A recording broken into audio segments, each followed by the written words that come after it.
The transport 0.4 seconds before impact. The ancient outpost had been dead for 10,000 years. McKay had been very clear about that the specific McKay quality of clarity that was not reassurance but information.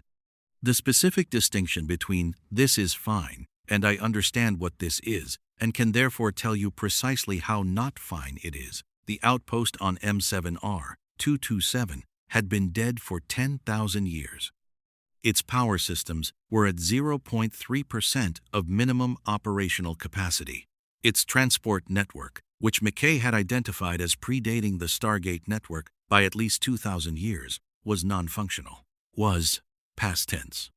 The transport network activated at 1,147 hours on a Tuesday. McKay had 0.4 seconds between the outpost is powering up and we are being pulled through something, and he used all 0.4 seconds in the specific, complete way of McKay using time that was running out, not on the radio, not on the alarm, not on the specific performed quality of a warning that would not change anything, on the console, on the data, on the specific, rapid, complete reading of what was happening, so that when they came out the other side, he would know what had happened, rather than starting from nothing. He got most of it. The transport was ancient. It was pulling Atlantis, specifically not the planet, not the Stargate, Atlantis. The city's power signature was the target. Something at the other end of the transport had identified the city's specific, ancient power profile and had locked onto it with the specific, complete quality of something that had been waiting for exactly this signature for a very long time. Then they were through. The ARK first light. The city came out of transport in low orbit, above something that the sensors had no category for. Not a planet, the curvature was wrong. The specific too tight curvature of something that was large but not planetary. The specific quality of an enclosed structure rather than a natural body. The sensors resolved it in stages. The outer hull first, the specific artificial quality of it, then the internal atmosphere, then the biomes, the specific layered quality of multiple distinct ecosystems contained within a single structure that was itself floating in space without visible propulsion or orbital mechanics. It was enormous. Not Atlantis enormous, the specific city ship quality that McKay had become accustomed to, genuinely, categorically, geologically enormous. The kind of enormous that produced its own weather systems, the kind of enormous that had mountain ranges inside it. "What is that?" Shepard said. "I have absolutely no idea," McKay said. "Which is," he paused, "that doesn't happen." "McKay, I mean it literally," McKay said. "I always have at least a working hypothesis within the first 30 seconds. I have nothing. This structure does not match any known." He stopped. He looked at the sensor data, at the specific quality of what the biome readings were showing. "Are those dinosaurs?" Weir said. She was looking at the same feed. The specific quality of Weir looking at something completely unexpected in the specific, complete way of someone who had learned to look at completely unexpected things completely. "Yes, those are dinosaurs." That's not possible," McKay said. "Dinosaurs have been extinct for 65 million. The city shuddered. "The transport network is pulling us down," Zelenka said from his station. "The structure, whatever it is, has a tractor equivalent. We're being brought in." "Can we fight it?" Shepard said. "With what power?" McKay said. "We're at 12% ZPM. Fighting an active tractor from a structure this size would drain us to." "We'd land dead," Shepard said. "We'd land dead," McKay confirmed. "Then we land," Weir said. The specific quality of those three words, the specific Weir quality of making the decision in the specific plain way of someone who had identified the available options and chosen the one that kept them alive. Not, "We have no choice, we land." The specific active quality of it. "We choose this. Find us the safest landing zone," she said. "On a structure full of dinosaurs," McKay said. "On a structure full of dinosaurs," she confirmed. McKay looked at the sensor feed. At the eastern shore of the largest biome, a coastal area, elevated ground, the specific quality of a landing zone that had water access and defensive elevation and enough open space for the city's footprint. There, he said. Take us down, Weir said. Shepard took them down. 3 separate biomes, simultaneous. The temporal displacement event did not announce itself. One moment, John Connor was in the ruins of a Sacramento safehouse, with the T-850 at the door, and the TX in restraints in the corner, and the specific post-Judgment Day quality of a world that smelled like ash and ran on adrenaline. The next moment he was in a jungle. Not a metaphorical jungle, not the specific urban decay jungle of a post-apocalyptic city reclaimed by weeds and broken concrete. A jungle. Green and enormous and loud in the specific, complete way of a place that had never heard a bomb, and that was full of things that were alive and that were not human, and that were very large. Connor rolled to his feet. He had been rolling to his feet in response to unexpected situations since he was 15 years old, and the rolling was automatic. The specific, complete, muscle memory quality of someone whose body had learned to assess before the mind had fully arrived. He assessed. Jungle. Dense canopy. Humidity approximately 90%. Sounds birds. Something larger moving in the middle distance. The specific quality of a large something moving that was not trying to be quiet. No T-850. No TX. Damn, he said. He checked his weapons. The displacement had kept his kit, sidearm, knife, emergency supplies in the pack. He had approximately 2 days of food and water, if he was careful, and approximately 4 hours if whatever was making that sound in the middle distance found him first. He moved. The T-850 arrived in the volcanic biome. The temperature was 412 degrees Fahrenheit at the lava flow nearest to its landing point, and the T-850's chassis registered the heat and compensated and moved away from the lava flow in the specific, efficient quality of a system that had identified an environmental hazard and was removing itself from it. It stood on the basalt shelf above the lava flow, and it scanned. The scan took 1.3 seconds. Results: volcanic biome, enclosed structure, artificial construction of unknown origin, no human life signs within 2 kilometers, multiple large biological life signs of unknown classification, 1 mechanical life sign at approximately 800 meters bearing northwest. The T-850 processed the last item. Mechanical life sign. Not human mechanical, not the specific electromagnetic signature of human technology. Something older. Something that ran on a power architecture that was not incompatible. Exactly. Adjacent. The specific quality of a signal that was in the same family as machine language, but was not any machine language the T-850 had encountered. It filed the item. It began moving toward the biological life signs. Not toward them, around them. The specific T-850 quality of moving through a threat environment, which was to understand where the threats were and to move in the space between them rather than through them. It needed to find Connor. It began. The TX arrived in the ocean. Specifically, she arrived 20 meters below the surface of the ARK's internal ocean, which was not a problem for her chassis. The TX was rated to operational depth of 300 meters, but which was disorienting in the specific way that arriving somewhere unexpected was disorienting even for a machine. The specific rapid reorientation process of a system that had expected one environment and received another. She surfaced. She looked at the structure around her. At the sky, not a sky, a ceiling. The specific quality of an enclosed atmosphere, the light coming from a strip source rather than a sun, the specific artificial quality of it. She ran her full sensor suite. The command node activated. Not fully, the node's activation protocols required a specific electromagnetic environment to complete, and the ARK's environment was producing a frequency interference that the activation protocols could not resolve. Through. The node stirred. It ran partial diagnostics. It produced a fragmented strategic assessment, unknown structure, unknown threat parameters, insufficient data, and then it encountered the interference, and it stopped. It did not go back to sleep. It waited.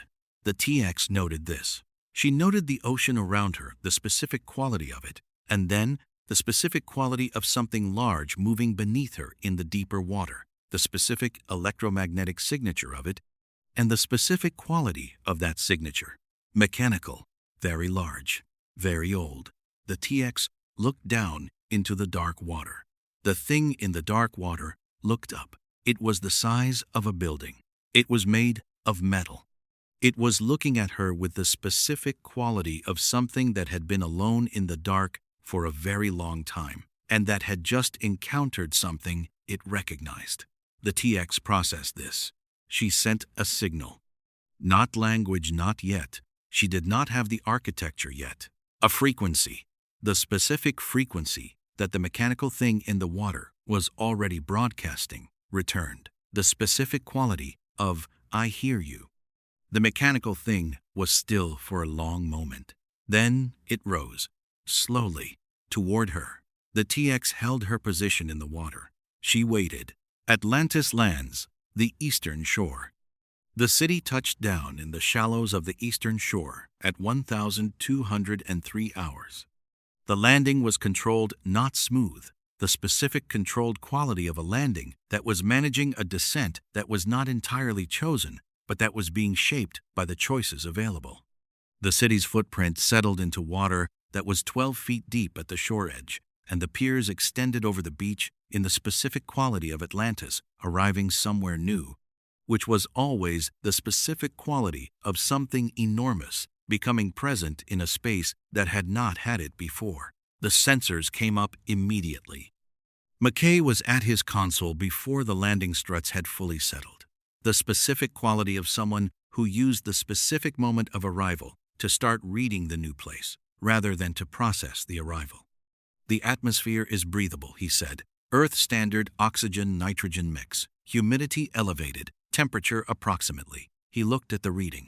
31 Celsius. Warm. He paused. Biome classification. Tropical. Coastal. Consistent with late Cretaceous Earth atmospheric composition. Late Cretaceous, Weir said. "Meaning the dinosaurs are period appropriate," McKay said. "Not random. Curated." He looked at the display. Someone built this. Someone very deliberately recreated late Cretaceous Earth conditions inside an artificial structure. He paused, and then put people in it. "People," Weir said. "Human life signs," McKay said.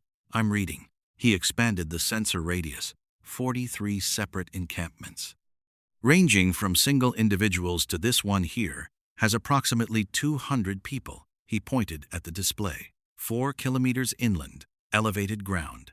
Structured settlement they've been building for a while. Shepard looked at the display. At the settlement. In the jungle between it and the city. At the specific quality of 4 kilometers of late Cretaceous jungle between them and 200 people who had no idea that an ancient city ship had just landed on their coast. "I'll take a team," he said. "Not yet," Weir said. He looked at her. "First we understand what we landed in," she said. "Then we made contact." She looked at the display. "McKay, what else is out there?" McKay looked at the sensor data. He was quiet for a moment. The specific quality of McKay being quiet, not the comfortable quiet of nothing to report. The specific quality of someone who was looking at something that was producing the specific rapid sequence of hypotheses and immediate disconfirmations, that was McKay's version of being surprised. "There are 3 human-scale life signs outside the settlement perimeters," he said, moving independently. "One in the jungle biome, approximately 12 kilometers northeast. One in the volcanic biome, approximately 19 kilometers south. One in the ocean." He stopped. "One is in the ocean, on the surface. And there is." He looked at the reading again. "There is something very large underneath it," he said. "Mechanical, ancient technology, adjacent power signature, but not ancient. Something older." The control room was quiet. The one in the ocean, Weir said. Can you get a clearer reading? McKay adjusted the sensors. The reading was resolved. He looked at it. That is not possible, he said. McKay. The chassis composition, he said. The polymimetic alloy signature, that is. He turned from the console, that is, a Terminator. The control room was very quiet. Shepard looked at Weir. Weir looked at the display. At the ocean reading. At the jungle reading. At the volcanic biome reading. 3 of them, she said. 2 biological. 1, the ocean reading is definitely mechanical, McKay said. The other 2, 1, biological human. 1, he ran the analysis. 1 biological human with a significant mechanical component, endoskeleton, a living tissue, exterior, over, a Terminator, Shepard said. 2 Terminators, McKay said. 1 fully mechanical, 1 with a biological cover. He paused. And 1 human who I would bet, based on the proximity patterns in the volcanic biome, the way they're moving together, who is with the biological cover Terminator, traveling with it voluntarily, Weir said. The movement patterns suggest, yes, McKay said. Yes, the human is leading. The Terminator is covering the human's flanks. Weir looked at the display, at the 3 signals, at the island, at the 200 survivors 4 kilometers inland, at the dinosaurs moving in the jungle between all of it. We need to find all of them, she said, before the island does. The island, Shepard said. This structure, Weir said. Whatever it is, it brought us here deliberately. It is running active ecosystems with apex predators. She looked at the display. It did not bring us here to leave us alone. McKay looked at his console, at the sensor data, at the specific quality of the readings, the obelisks at the cardinal points pulsing with the specific slow rhythm of something that was active and aware. The mechanical dinosaurs distributed across the biomes in the specific patterns of things that were not random, the human settlements in the specific locations of things that had been placed rather than found. No, he said quietly, it didn't. Outside the city, the jungle moved. Something large was at the waterline. It was looking at Atlantis. Connor, the jungle hour 3. He had been moving for 3 hours when he heard the raptor. Not saw, heard.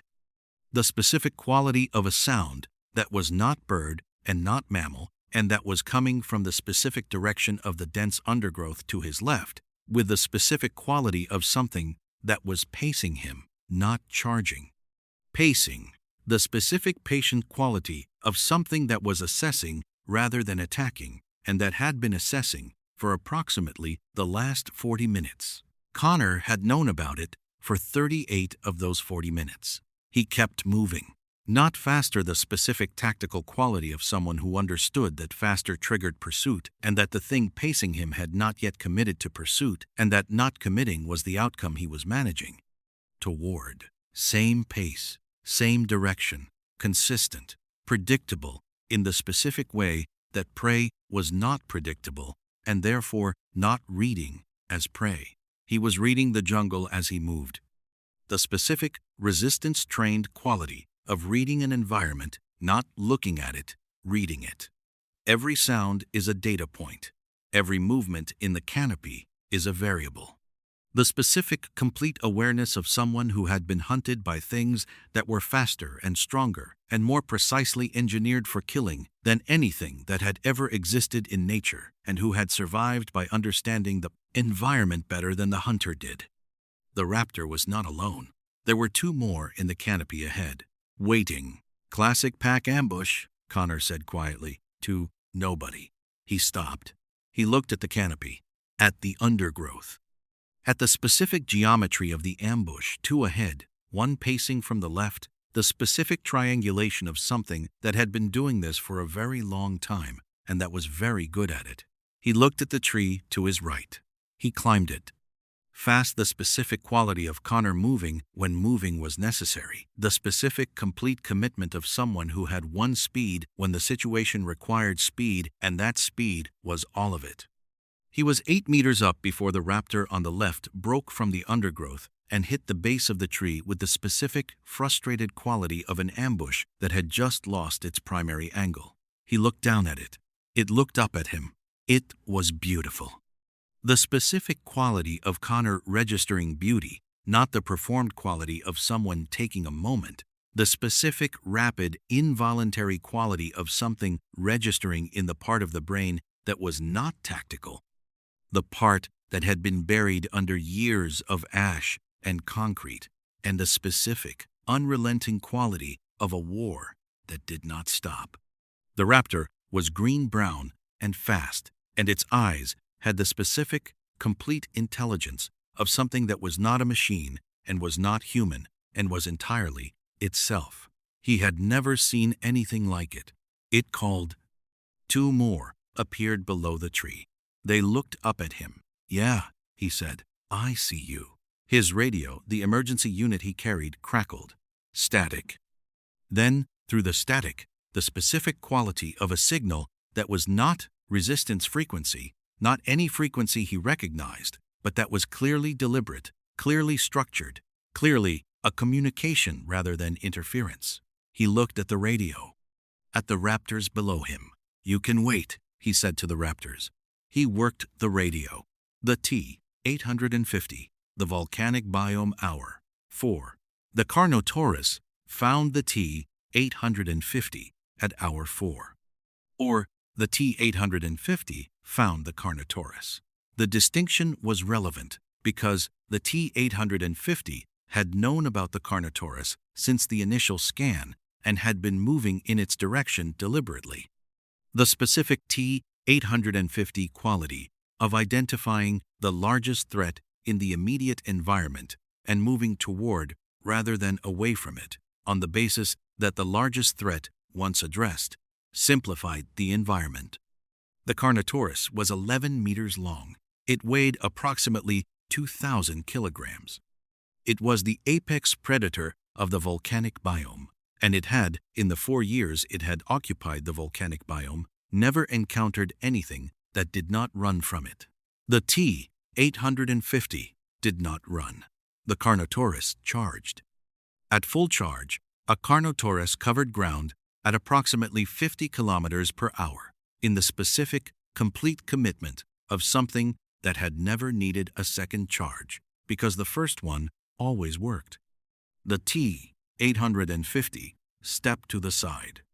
Not dramatically the specific minimum movement quality of a combat system that calculated the exact amount of displacement required and executed it precisely, no more. The Carnotaurus went past. The T-850 put one hand on the animal's flank as it passed, not to stop it. The T-850 was not trying to stop it, just to feel the specific quality of the movement, the specific physical data of the animal's mass and speed and musculature. Data gathered. The Carnotaurus turned. It looked at the T-850. The T-850 looked at it. The Carnotaurus charged again. The T-850 stepped to the side again. It did this 4 times. On the 5th charge, the Carnotaurus stopped 3 meters short. It looked at the T-850. The T-850 looked at it.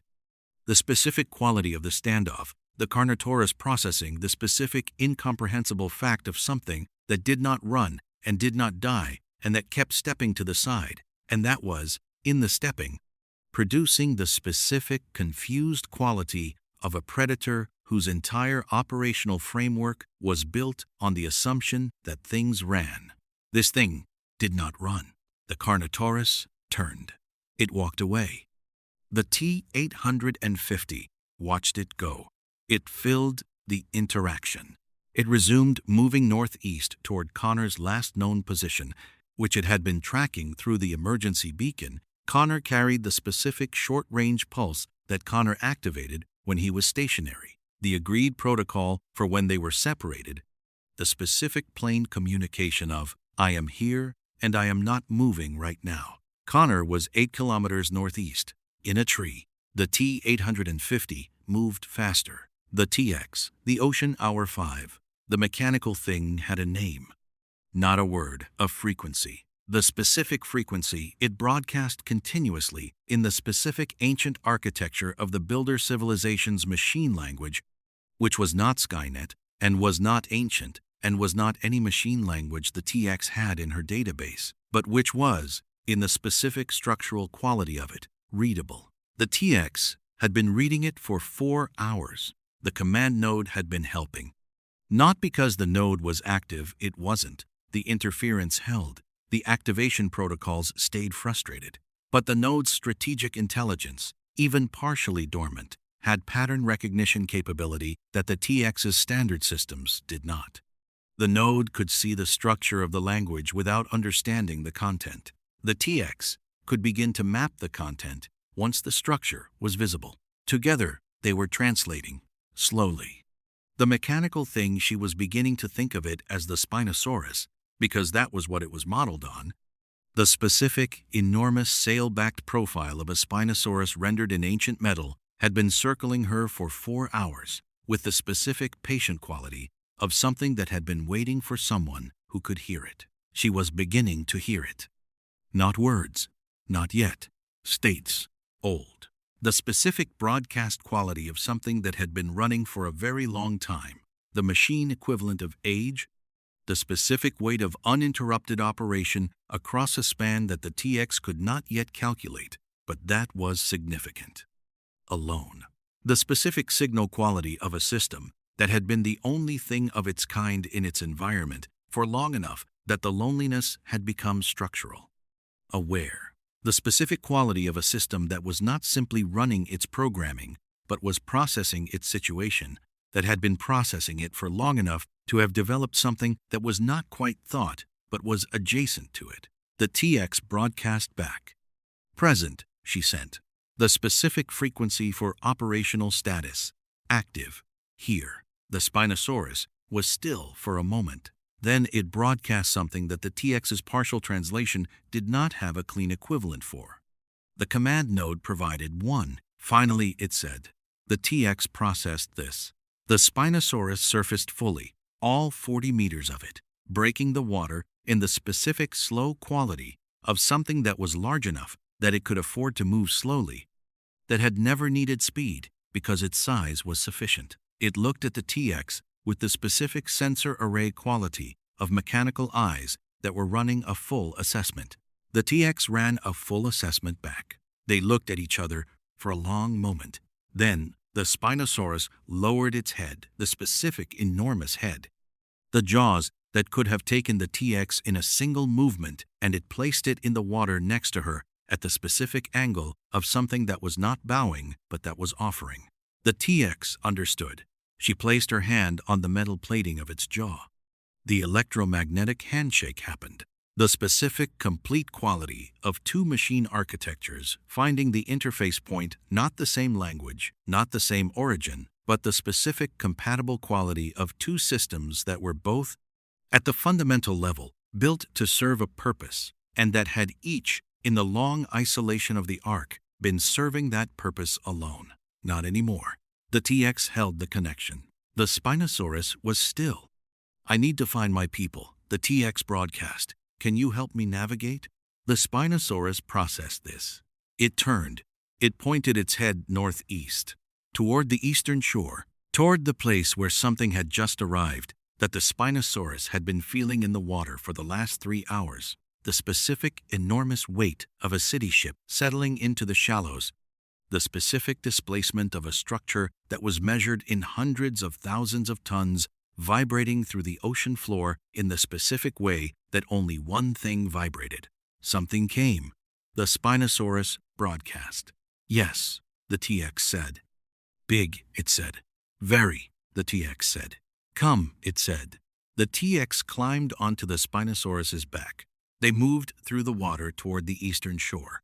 Shepard's team hour 6. The jumper went out at hour 6. Weir had spent hour 5 and most of hour 6 reading everything McKay could pull from the sensor data, the specific quality of Weir preparing for a first contact. which was the specific, complete quality of reading everything available before saying anything, because everything you said in the first 10 minutes was positioning, and positioning required information. She knew about the Terminators. She knew about the survivors. She knew about the mechanical dinosaurs and the obelisks, and the specific pattern of the biomes that McKay had identified as deliberate, curated, the specific quality of an ecosystem that had been designed. She did not yet know why. Primary objective, she told Shepard at the jumper bay. Find the 3 isolated signals. The human first. Then assess the Terminators. You think they're dangerous, Shepard said. I think one of them is carrying Skynet hardware, Weir said. So I think dangerous is a reasonable working assumption until demonstrated otherwise. She paused. But I also think the human is traveling with one of them voluntarily, which means there's a context, Shepard said. There's always a context, Weir said. Find it before you act on the assumption. Shepard looked at her. The specific quality of the look, the specific Shepard quality of understanding the instruction completely and also of being Shepard, which meant the instruction would be followed up to the specific point where following it became the wrong tactical call, at which point he would do the other thing and explain it later. Weir knew this. She sent him anyway. Because Shepard's judgment on the specific point where following the instruction became the wrong tactical call was, in her experience, correct approximately 92% of the time. The jumper lifted. Cloaked, Shepard said. We observe before we engage. Agreed, McKay said, from the co-pilot seat. Watch the canopy, Ronan said from the rear. They watched the canopy. The jungle below them was dense and green and moved with a specific, complete quality of an ecosystem that was fully alive birds, something larger in the treetops, the specific movement pattern of predators in the undergrowth that the sensors were rendering as yellow threat indicators on the HUD. A lot of yellow. There are a lot of yellow indicators, McKay said. Yes, Shepard said. The whole jungle is yellow, McKay said. I see that, Shepard said. This is fine, McKay said, in the specific tone of voice that meant it was not fine. There, Ronan said. The human signal was below them, a figure in a tree, approximately 8 meters up, with what looked like a radio in one hand and a sidearm in the other, and 3 raptors at the base of the tree, looking up with a specific patient quality of things that had decided to wait. The figure in the tree looked exactly like someone who had been in enough bad situations that 3 raptors at the base of his tree was approximately a 6 out of 10. Shepard dropped the cloak. The jumper appeared directly above the tree. The raptors startled the specific, complete startling of animals that had not known the jumper was there and that were now reassessing the situation. They looked at the jumper. They looked at each other. They left. The specific, complete quality of a predator deciding that the risk-reward calculation had just changed significantly. The figure in the tree looked up at the jumper. The jumper's external speaker activated. Need a lift? Shepard said. The figure looked at the jumper for a long moment. Who are you? He said. Long story, Shepard said. Short version, we have a city. You have raptors. Come with us. I'm waiting for someone, the figure said. The Terminator, Shepard said. A pause. You know about that, Connor said. We know about both of them, Shepard said. Come on board. We'll find them together. Connor looked at the tree base, at where the raptors had been, at the jumper. He climbed down. First contact, Connor and Shepard. He came through the hatch with his sidearm holstered, but his hand near it. The specific quality of Connor entering an unknown space, not tense. The specific operational quality of someone who maintained the specific readiness that was not tension, but that was always available to become it. The specific resistance-trained quality of never being fully at ease and never letting that show. He looked at Shepard, at McKay, at Ronan, at Taylor. He made 4 assessments in approximately 2 seconds. Shepard, military, good military. The specific quality of someone who had been in enough situations that the situations had refined him rather than broken him. Trustworthy was not the word. Connor did not use that word quickly. Competent was the word. And competence in a crisis was close enough to trust, to work with. McKay, civilian, extraordinary civilian. The specific quality of someone whose competence was entirely intellectual and who was, in this moment, looking at Connor with the specific, barely contained quality of someone who had 17 questions and was trying to determine the appropriate order. Ronan, warrior. The specific quality of someone who had been hunted.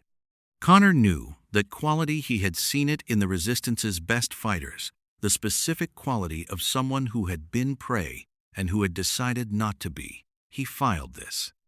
Taylor, the most dangerous person in the room. Not physically. Connor revised that immediately. Ronan was physically the most dangerous, but Taylor was dangerous in the specific other way. The specific quality of someone who read people accurately and immediately, and who was, right now, reading him. He let her. John Connor, he said. John Shepard, Shepard said. He extended his hand. You want the long version or the short version of what we are? Short, Connor said. He took the hand. City of Atlantis, Shepard said. We're a military science expedition from Earth. About 6 hours ago, something pulled our city into this structure. We have no idea what it is, where it is, or how to get home yet. He paused. You? Future Earth, Connor said. Judgment Day happened. I lead what's left of the human resistance against a machine artificial intelligence called Skynet. He paused. We were pulled here by a temporal displacement interaction between the structure's technology and equipment one of my companions was carrying. Companions, McKay said. He had lasted 45 seconds before the question started. The T-850 is a Terminator Unit Series 850, biological tissue over a hyper-alloy combat chassis. Originally, a Skynet assassination unit reprogrammed for protection. Connor looked at him. How do you know that? He said. Sensor readings, McKay said. Endoskeleton signature is very specific. And there's a second one, polymimetic alloy chassis, fully mechanical.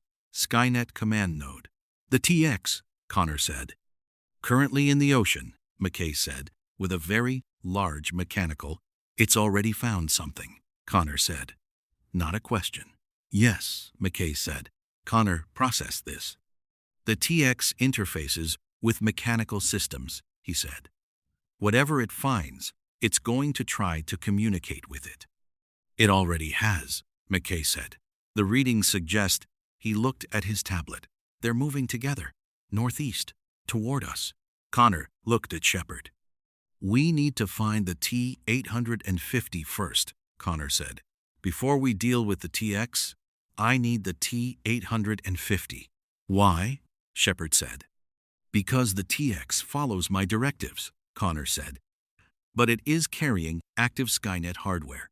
And if it has bonded with something on this structure, something mechanical and large, I need the T-850 standing next to me when I have that conversation. Shepard looked at him. At the specific quality of the explanation, the specific plain tactical quality of someone who understood his assets and his risks, and who was managing the relationship between them with the specific care of someone who had been doing it for a long time. McKay, Shepard said. T-850 is in the volcanic biome, McKay said, moving northeast, consistent direction with Connor's beacon. He paused. Also, there's a Carnotaurus following it at approximately 300 meters. Connor almost smiled. The specific quality of almost the specific thing that got to the beginning of a smile and stopped because smiling fully was a thing Connor had been doing less and less for several years. It walked away from the T-850, didn't it? He said. How did you? It always does, Connor said. Everything does eventually. He paused. It'll keep following, though. Curious. A curious Carnotaurus, McKay said. Wonderful. Take us to it, Connor said to Shepard. Shepard took them. The jumper moved south toward the volcanic biome, and below them, the jungle moved with the specific, complete aliveness of a world that had been preserved and curated, and that was, in the specific quality of this particular morning, receiving something it had not had before. People who knew what they were doing. The ARK watched. The obelisks pulsed. The building continued. The T-850. And the jumper hour. 7. The T-850 heard the jumper before it saw it. Not the specific human quality of hearing, the specific sensor quality of detecting the jumper's drive signature at approximately 2 kilometers. The specific electromagnetic profile of ancient propulsion technology that was not in the T-850's database, and that was, therefore, flagged as unknown and processed through the threat assessment matrix and filed as unknown, non-biological, airborne, not currently hostile. It kept moving. The Carnotaurus behind it kept following. The T-850 had assessed the Carnotaurus situation at length over the past 3 hours. The animal was not hunting. The specific body language of hunting was not present. It was exhibiting the specific behavior of something that had encountered a thing it did not have a category for, and that was following the thing until it developed a category. The T-850 understood this. It was doing the same thing with the ARK. The jumper appeared above the tree line at 23 degrees, descended to approximately 30 meters altitude, and matched pace with the T-850 in the specific quality of something that was keeping up without being threatening. The external speaker activated. T-850, Shepard said. The T-850 stopped. It looked at the jumper. Connor is on board, Shepard said. We're going to open the hatch. I'd appreciate it if you came aboard without destroying anything. The T-850 processed this. The hatch opened. Connor was visible in the hatch, the specific quality of Connor in the hatch, standing with the specific plain quality of someone who needed to be seen rather than heard, who understood that the T-850 needed visual confirmation more than it needed audio. The T-850 looked at Connor. Connor looked at the T-850. The specific quality of the confirmation complete, bilateral, the specific quality of two things that had been separated and were now not separated, and that were each registering the not separation in their own way. Status, Connor said. Operational, the T-850 said. Minor heat exposure in the volcanic biome. Self-corrected. No combat damage. The Carnotaurus, Connor said. The T-850 glanced back at it. Curious, it said. Yeah, Connor said. Come aboard. The T-850 came aboard. The hatch closed. The Carnotaurus stood at the tree line and watched the jumper lift and fly northeast, and it stood there for a long time after it was gone, in the specific quality of something that had found its category and was filing it carefully. Not prey, it concluded. It turned back into the jungle. Connor and the T-850 in the jumper. The T-850 sat in the rear compartment. The specific quality of the T-850 sitting, not the specific careful quality of something that was managing its presence in a space, not performing normalcy. The T-850 sat the way the T-850 did everything, which was with the specific complete quality of a system that had identified the optimal configuration for the current situation and implemented it. Sitting was the optimal configuration. It sat. Ronan was next to it. Not because he was assigned there. Ronan had moved to the rear compartment when the T-850 came aboard with the specific Ronan quality of someone who had assessed where the most tactically significant asset was and positioned himself accordingly, not threatening, adjacent. The T-850 looked at Ronan. Ronan looked at the T-850. You fought machines, the T-850 said. Yes, Ronan said. Different machines, the T-850 said. Yes, Ronan said. But you understand the principle. The T-850 said. Kill the one that controls the others, Ronan said. The rest fall. Yes. The T-850 said. Ronan nodded. The T-850 nodded. This was, apparently, sufficient.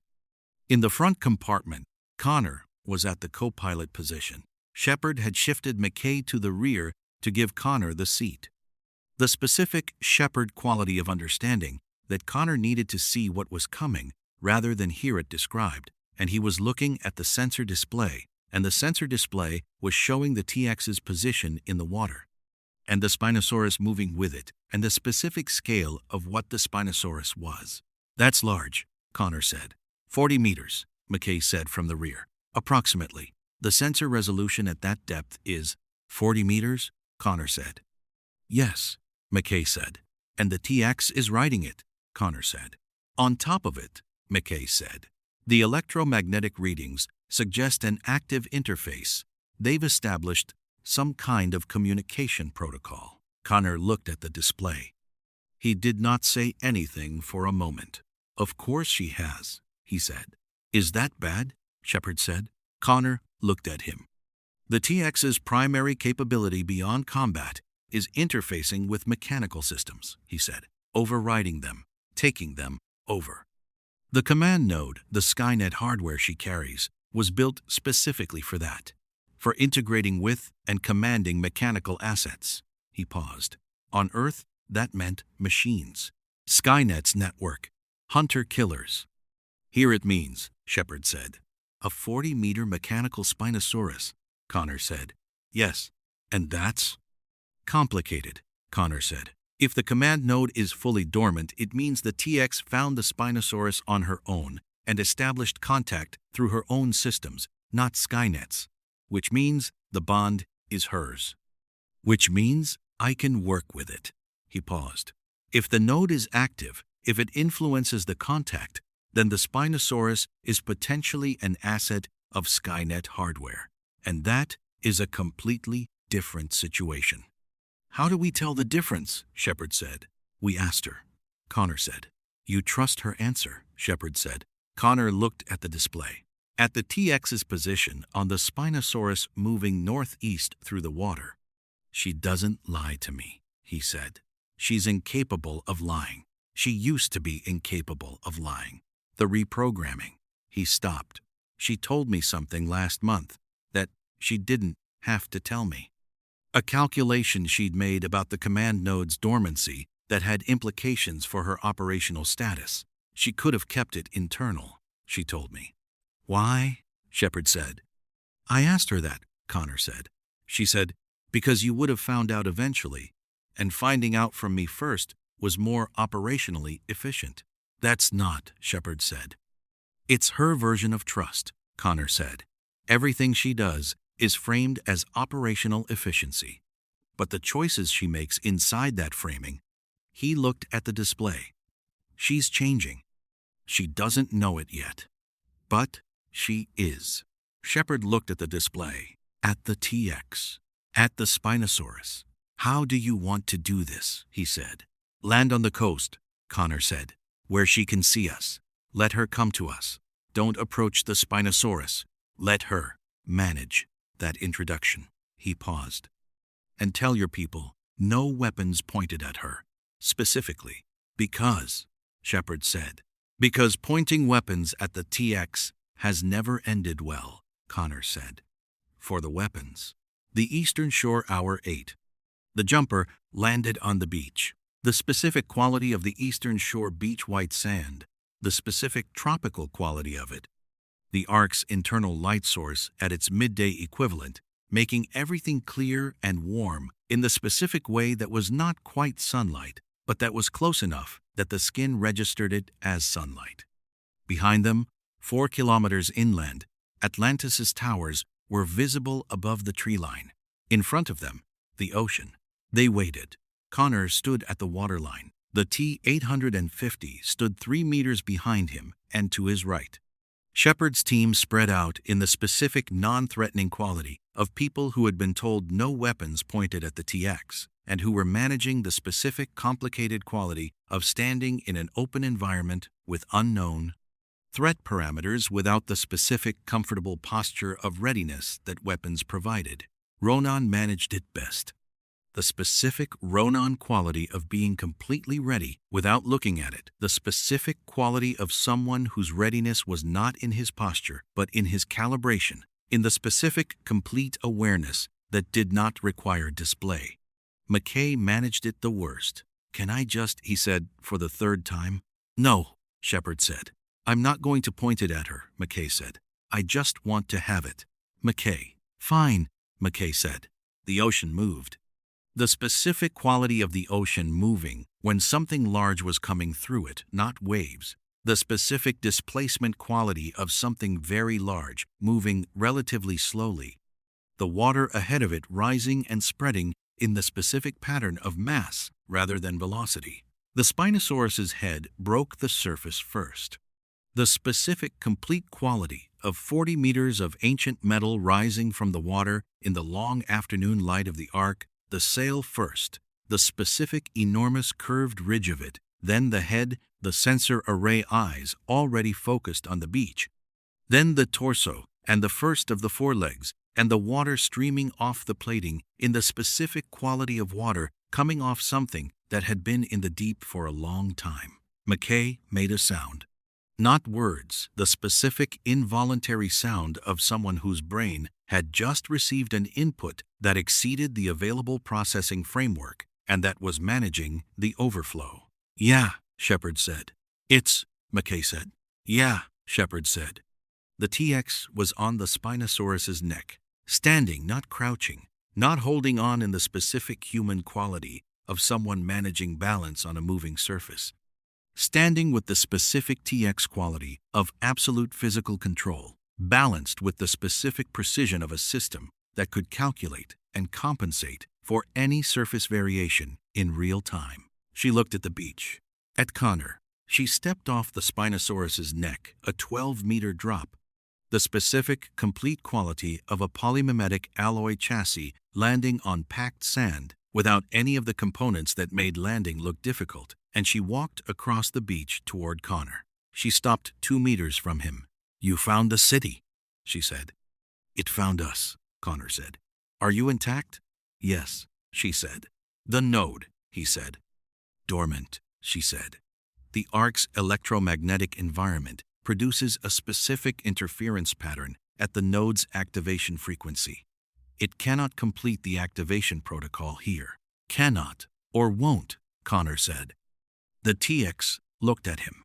The specific quality of the look, not the specific human quality of being caught in something. The specific TX quality of processing the specific question and providing the most accurate answer available. "Both," she said. "The interference prevents activation, and I have not," she paused. "I have not assisted it in finding a workaround." Connor looked at her. "Why?" he said. "Because the Spinosaurus," she said, "did not respond to the node's frequency. It responded to mine." She paused. "That distinction is significant to me." Connor was quiet for a moment. He looked at the Spinosaurus standing in the shallows behind her. At the specific quality of the Spinosaurus standing in the shallows, not threatening, not restless, present. The specific quality of something that had found what it had been waiting for and was staying close to it. "What's its name?" Connor said. The TX looked at him. The specific quality of the look, something in it that was the TX's version of surprise, the specific thing that happened to the TX's processing when Connor did the thing that was human rather than the thing that was tactical. "I have not," she stopped. "I have been calling it Unit 1. "That's not a name," Connor said. "No," the TX said. "It is not." Connor looked at the Spinosaurus. At the specific quality of it, 40 meters of ancient metal with a behavioral architecture built by a civilization that predated humanity and that had been running alone in the deep water of an artificial ocean for longer than any human structure had existed. "Rex," he said. "That is a Spinosaurus," the TX said. "I know," Connor said. "But it's the first one. It's the biggest one." He paused. "Rex." The TX processed this. She turned to the Spinosaurus. She broadcast the name, not the word, the frequency she had assigned to it, the specific identification signal that the Spinosaurus had already learned as you. The Spinosaurus was still. Then it broadcast back. The TX processed the broadcast. Something happened in her expression, not the specific human quality of emotion arriving, the specific TX quality of a processing outcome that she did not have an adequate internal label for producing a visible output. It, she said, responded. Of course it did, Connor said. Everything responds to its name. He looked at Shepard. This is TX. She's with us. Shepard looked at the TX. At Rex. At Connor. John Shepard, he said. The TX looked at him. I know who you are, she said. Dr. Weir's expedition, Atlantis. I have been reading the city's power signature for the last 4 hours. Of course you have, Shepard said. Welcome aboard. I am not aboard, the TX said. Figure of speech, Shepard said. The TX processed this. I am familiar with figures of speech, she said. I simply prefer precision. McKay, Shepard said, you're going to love her. McKay was still looking at Rex. At the specific quality of 40 meters of ancient mechanical Spinosaurus standing in the shallows of an artificial ocean inside a structure that should not exist. Can I? He said. No, Connor said. I just want to take one reading. Not yet, Connor said. Let her introduce you. McKay looked at the TX. The TX looked at McKay. The specific quality of the mutual assessment, two systems that process the world through the specific lens of information and mechanism, looking at each other and finding, in the looking, something that was not quite recognition but was adjacent to it. You are the engineer, the TX said. Chief Science Officer, McKay said. Which is different, and also better. You want to understand the Spinosaurus's architecture, the TX said. More than I have wanted anything in recent memory, McKay said. Then you will help me understand the obelisk's programming language, the TX said. I have a partial translation. I need the ancient technology framework to complete it. McKay stared at her. You have a partial translation of the builder civilization's language, he said. Yes, she said. From 4 hours of exposure, he said. 4 hours and the command node's pattern recognition, she said. McKay said. He turned to Shepard. I would like to formally revise my threat assessment of the TX. Noted, Shepard said. She's not a threat, McKay said. She's a colleague. Don't tell her that, Connor said. Her head will explode. The TX looked at Connor. That is not. Figure of speech, Connor and Shepard said simultaneously. The TX processed this. She looked between them. You two, she said, are going to be exhausting. Rex made a sound in the water behind her, not a roar, the specific low mechanical resonance of a system expressing a state, the specific quality of something that was doing the machine equivalent of agreement. Connor looked at Rex.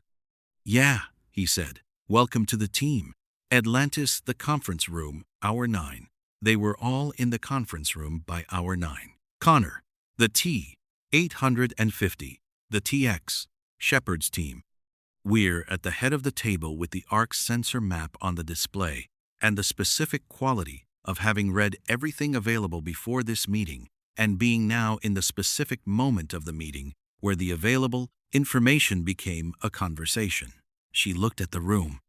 At the specific quality of the room, the Atlantis expedition she had brought from Earth, battle-tested and capable. And across from them, John Connor, who had survived the end of the world and 2 machines that were the most sophisticated artificial intelligences she had ever encountered, and between all of them, the specific plain fact of where they were and what they were going to do about it. We are inside an artificial structure, she said, of unknown origin, unknown purpose. The structure contains multiple biomes with functioning prehistoric ecosystems, human survivors from multiple backgrounds, and mechanical constructs of ancient design. She looked at the room. We arrived because the structure pulled us here. All of us. She paused. That is not a coincidence. No, the TX said. Every head in the room turned to her.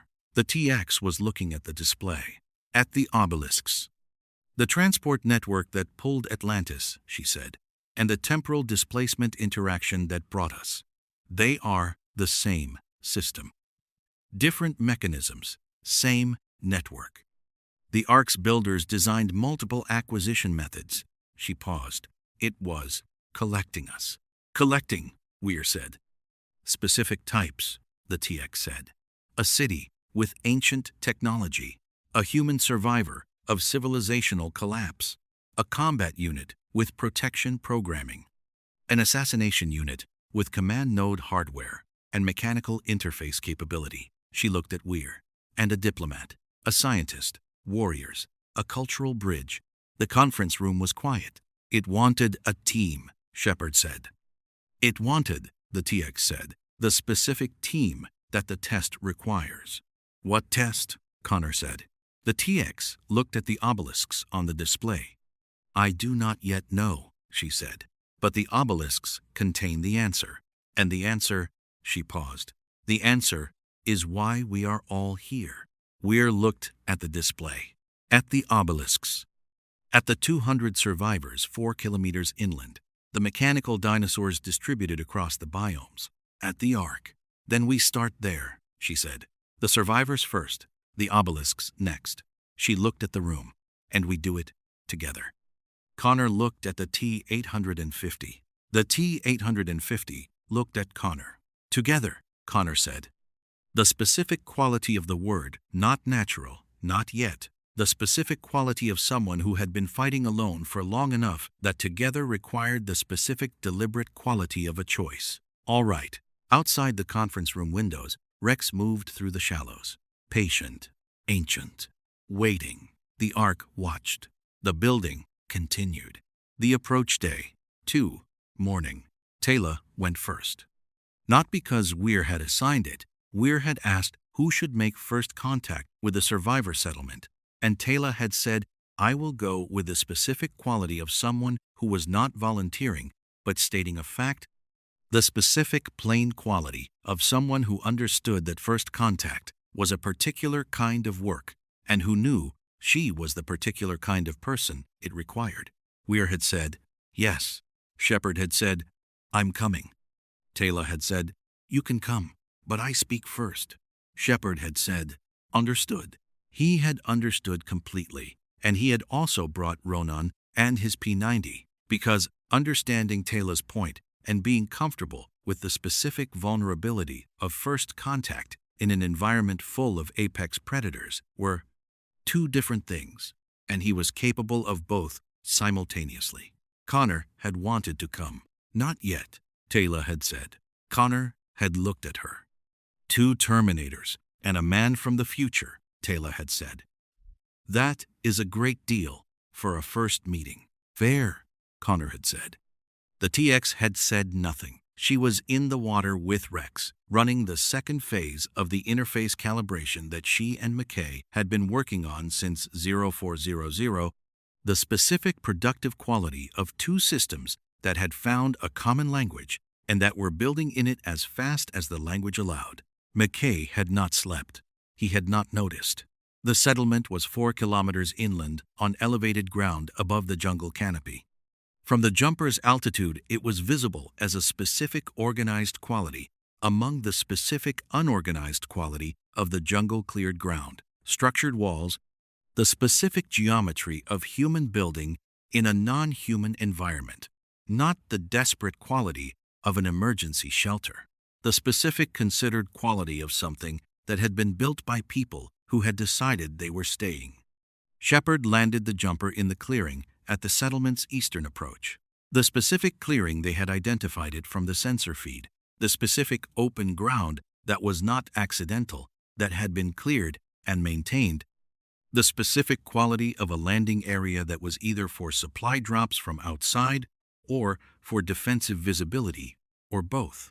They sat in the jumper for a moment. They know we're here, Ronan said. Yes, Taylor said. They have known since we entered the clearing. There are 7 people in the tree line. She looked at the specific shadows. Armed. How do you? Shepard said. I have been making contact with armed people in tree lines my entire life, Taylor said. She opened the hatch. Wait here. She stepped out. She walked into the middle of the clearing. She stood there. The specific quality of Taylor standing in an open space, in front of armed people in a tree line, not the specific performed quality of someone demonstrating that they were not a threat. The specific, genuine quality of someone who was not a threat and who was simply present. The specific plain statement of presence without posture. She looked at the tree line. My name is Taylor Emagan, she said. I came here to speak with whoever leads your community. I am not armed. She paused. I mean you no harm. I have no interest in your resources or your territory. I am simply asking for a conversation. The tree line was quiet. 30 seconds. A minute. Then, a woman stepped out. Yara. She was 38 years old, and she moved like someone who had been moving through threat environments for long enough that the moving was simply how she walked. She was a former military engineer that was visible not in her equipment, which was salvaged and improvised, but in the specific quality of how she looked at things. She looked at Taylor's position in the clearing, and she looked at the jumper, and she looked at the tree line behind Taylor, and she made, in approximately 4 seconds, the specific, complete assessment of someone who read tactical situations the way other people read text. She looked at Taylor. Taylor Emagan, she said. Where did you come from? A city, Taylor said. It landed on the eastern shore yesterday. I saw the light, Yara said, when it came in. She had been watching the eastern horizon from the settlement wall at 1203, and she had seen the specific quality of Atlantis descending. The city's running lights, and the reflected light of the ARK's atmosphere off the city's towers, the specific, distinctive quality of something very large arriving. I thought it was another ARK event. The structure does things sometimes, changes in the weather, moves things. She paused, but it was steady, and it stayed. Yes, Taylor said, it stayed. Yara looked at her, at the jumper. How many of you? She said. Our full expedition is approximately 200, Taylor said, plus 3 additional people who arrived separately. What kind of people? Yara said. Taylor considered the question. The specific quality of the consideration, not hesitation, the specific, genuine assessment of how to answer accurately and usefully. A man who has been fighting a war for the survival of his species, she said, and 2 machines that have been fighting the same war on opposite sides and who are now finding a different position. Yara looked at her. Machines, she said. Artificial intelligence, Taylor said, in physical forms.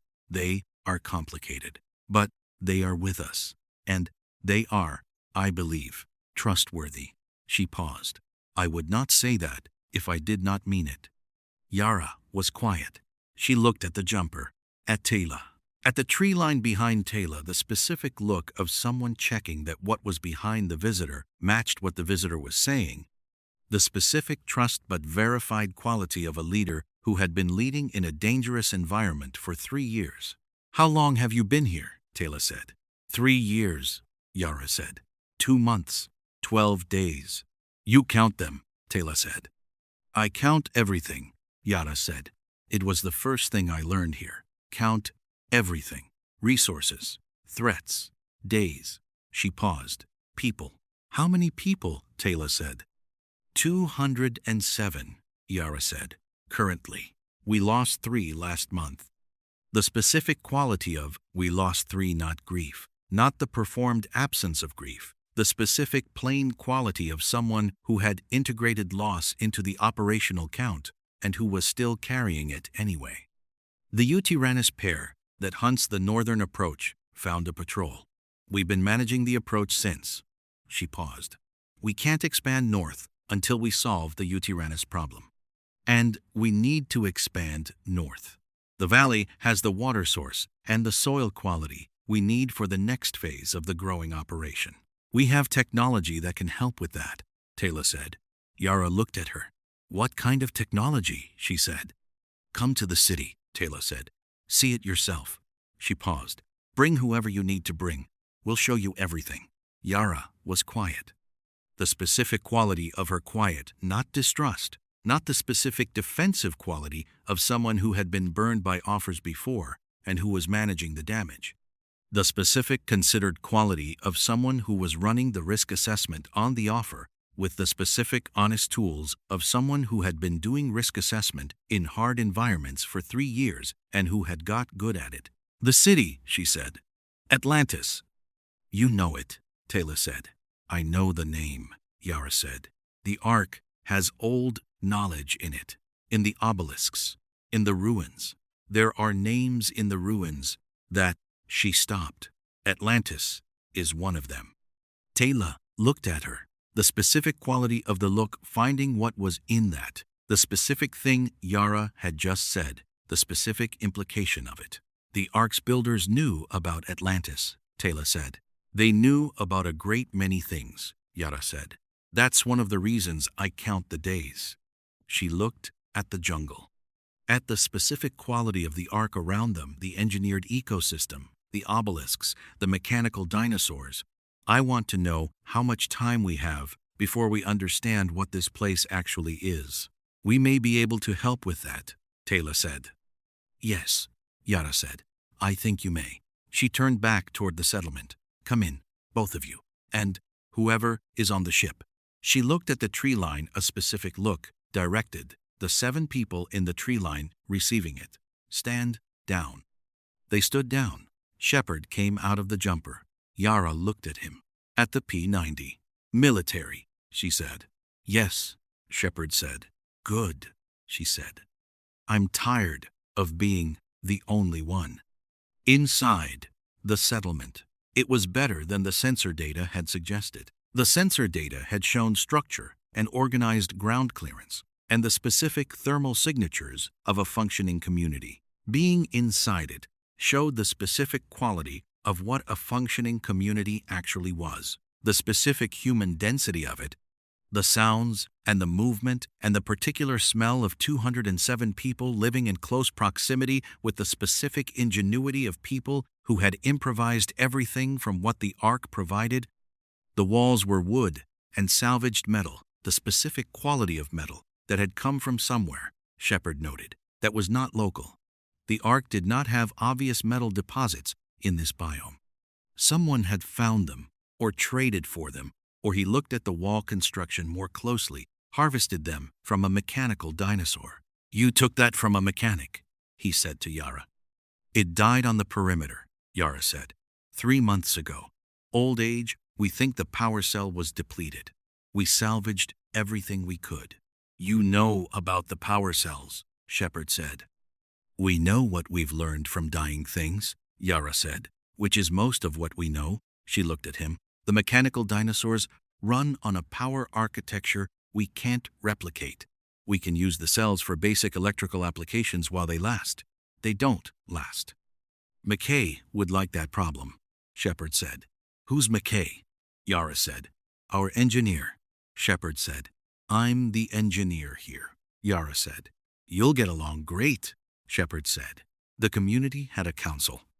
6 people. Yara, a former doctor named Petros, who had been on the ARK for 5 years, and who was the closest thing to institutional memory the settlement had. A young woman named Dani, who had grown up on the ARK, and who knew the jungle better than anyone. 2 men named Harrow and Sesk, who managed the food production and the perimeter defense respectively. And an older man who had not spoken since Taylor arrived, and who watched everything with the specific quality of someone who was recording. His name was Aldrich. He used to talk, Dani said quietly to Taylor, while Yara showed Shepard the settlement's defensive layout in the first year. He was a linguist. He spent 3 months at the northern obelisk trying to read it. She paused. After that, he stopped talking. But he writes everything down. What did he find at the obelisk? Taylor said. Dani looked at Aldrich. We don't know, she said. Whatever he writes, he keeps it. Taylor looked at Aldrich. He looked back. The specific quality of the look, not vacancy, not the specific blank quality of someone who had been broken. The specific complete quality of someone who was very present and who had made a specific choice about speaking, and who was, in this moment, looking at Taylor with the specific quality of someone who was deciding whether the choice still applied. He reached into his coat. He produced a notebook. He held it out to Taylor. Taylor took it. She opened it. She looked at the first page, at the specific quality of what was written there: dense, precise. The handwriting of a linguist who had found something and who had spent every day since recording everything he understood about it and everything he didn't, and the specific careful distinction between the two. At the top of the first page, underlined twice: the ARK is a test. The test has a timer. I do not yet know the timer's length. And below it, in smaller writing, the builders knew what was coming. They built the ARK to produce the specific kind of people who could face it. The dinosaurs are not the threat. The dinosaurs are the curriculum. Taylor looked up. Aldrich was watching her. "What is the threat?" she said. He took back the notebook. He turned to a page near the back. He held it out again. The page had a single drawing. Taylor looked at it. At the specific quality of what was drawn there: not a dinosaur, not anything biological, something that was coming from outside the ARK. Something the drawing suggested was very large, and that the ARK had been built specifically in response to. She looked at Aldrich. He nodded once. The specific quality of the nod confirmation. Yes, that is what is coming. Yes, that is why we are here. Yes, you needed to know. Taylor closed the notebook. She held it. She looked at the settlement around her, at 207 people who had been living in a test for 3 years and who had not known it was a test, and who had been, in the specific, plain quality of people, surviving hard things, passing it anyway. "I need to take this to Dr. Weir," she said. Aldrich looked at her. He extended his hand. Not for the notebook, he wanted her hand. He took it, and he looked at her, and he had the specific quality of someone who had been waiting a very long time for the specific kind of person that could use what he had found. He let go. He pointed at the notebook. Then he pointed east, toward the city. "Yes," Taylor said. "We'll figure it out together. The T-850 builds the wall. Day 3. It started at 0500. Not because anyone had asked. The T-850 had assessed the settlement's perimeter on day 2 during the first visit and had identified 11 specific structural deficiencies in the wall. 3 unsecured approach corridors that apex predators could use, 2 sections where the existing construction would not survive a sustained Carnotaurus impact, and 1 gate mechanism that would fail under load. It had filed these findings. It had waited. On day 3, at 0400, it had presented the findings to Yara in the specific plain quality of a system, delivering a report, and Yara had looked at the assessment for 4 minutes and had said, "Can you fix it?" Yes. The T-850 had said. "What do you need?" Yara had said. 12 tons of structural timber, the T-850 had said. 4 tons of salvaged metal, if available. 2 days. Yara had looked at it. At the specific quality of the T-850, the specific size of it, the specific complete quality of something that was built for tasks that required more than human capacity, and that was, in this moment, proposing to apply that capacity to a wall. "The timber is in the Eastern Grove," she said. "The mechanical that died 3 months ago, there's more metal in it than we extracted. We stopped when the power cells ran out, because we didn't have the tools to cut the structural plating." The T-850 had looked at her. "I have the tools," it said. Yara had looked at its hands. "Yes," she had said. "I suppose you do."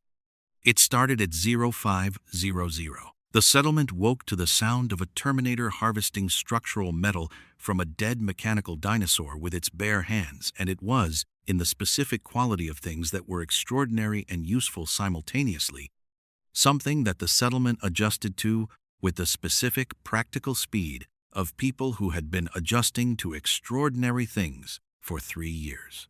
By 0800, 00. The children were watching.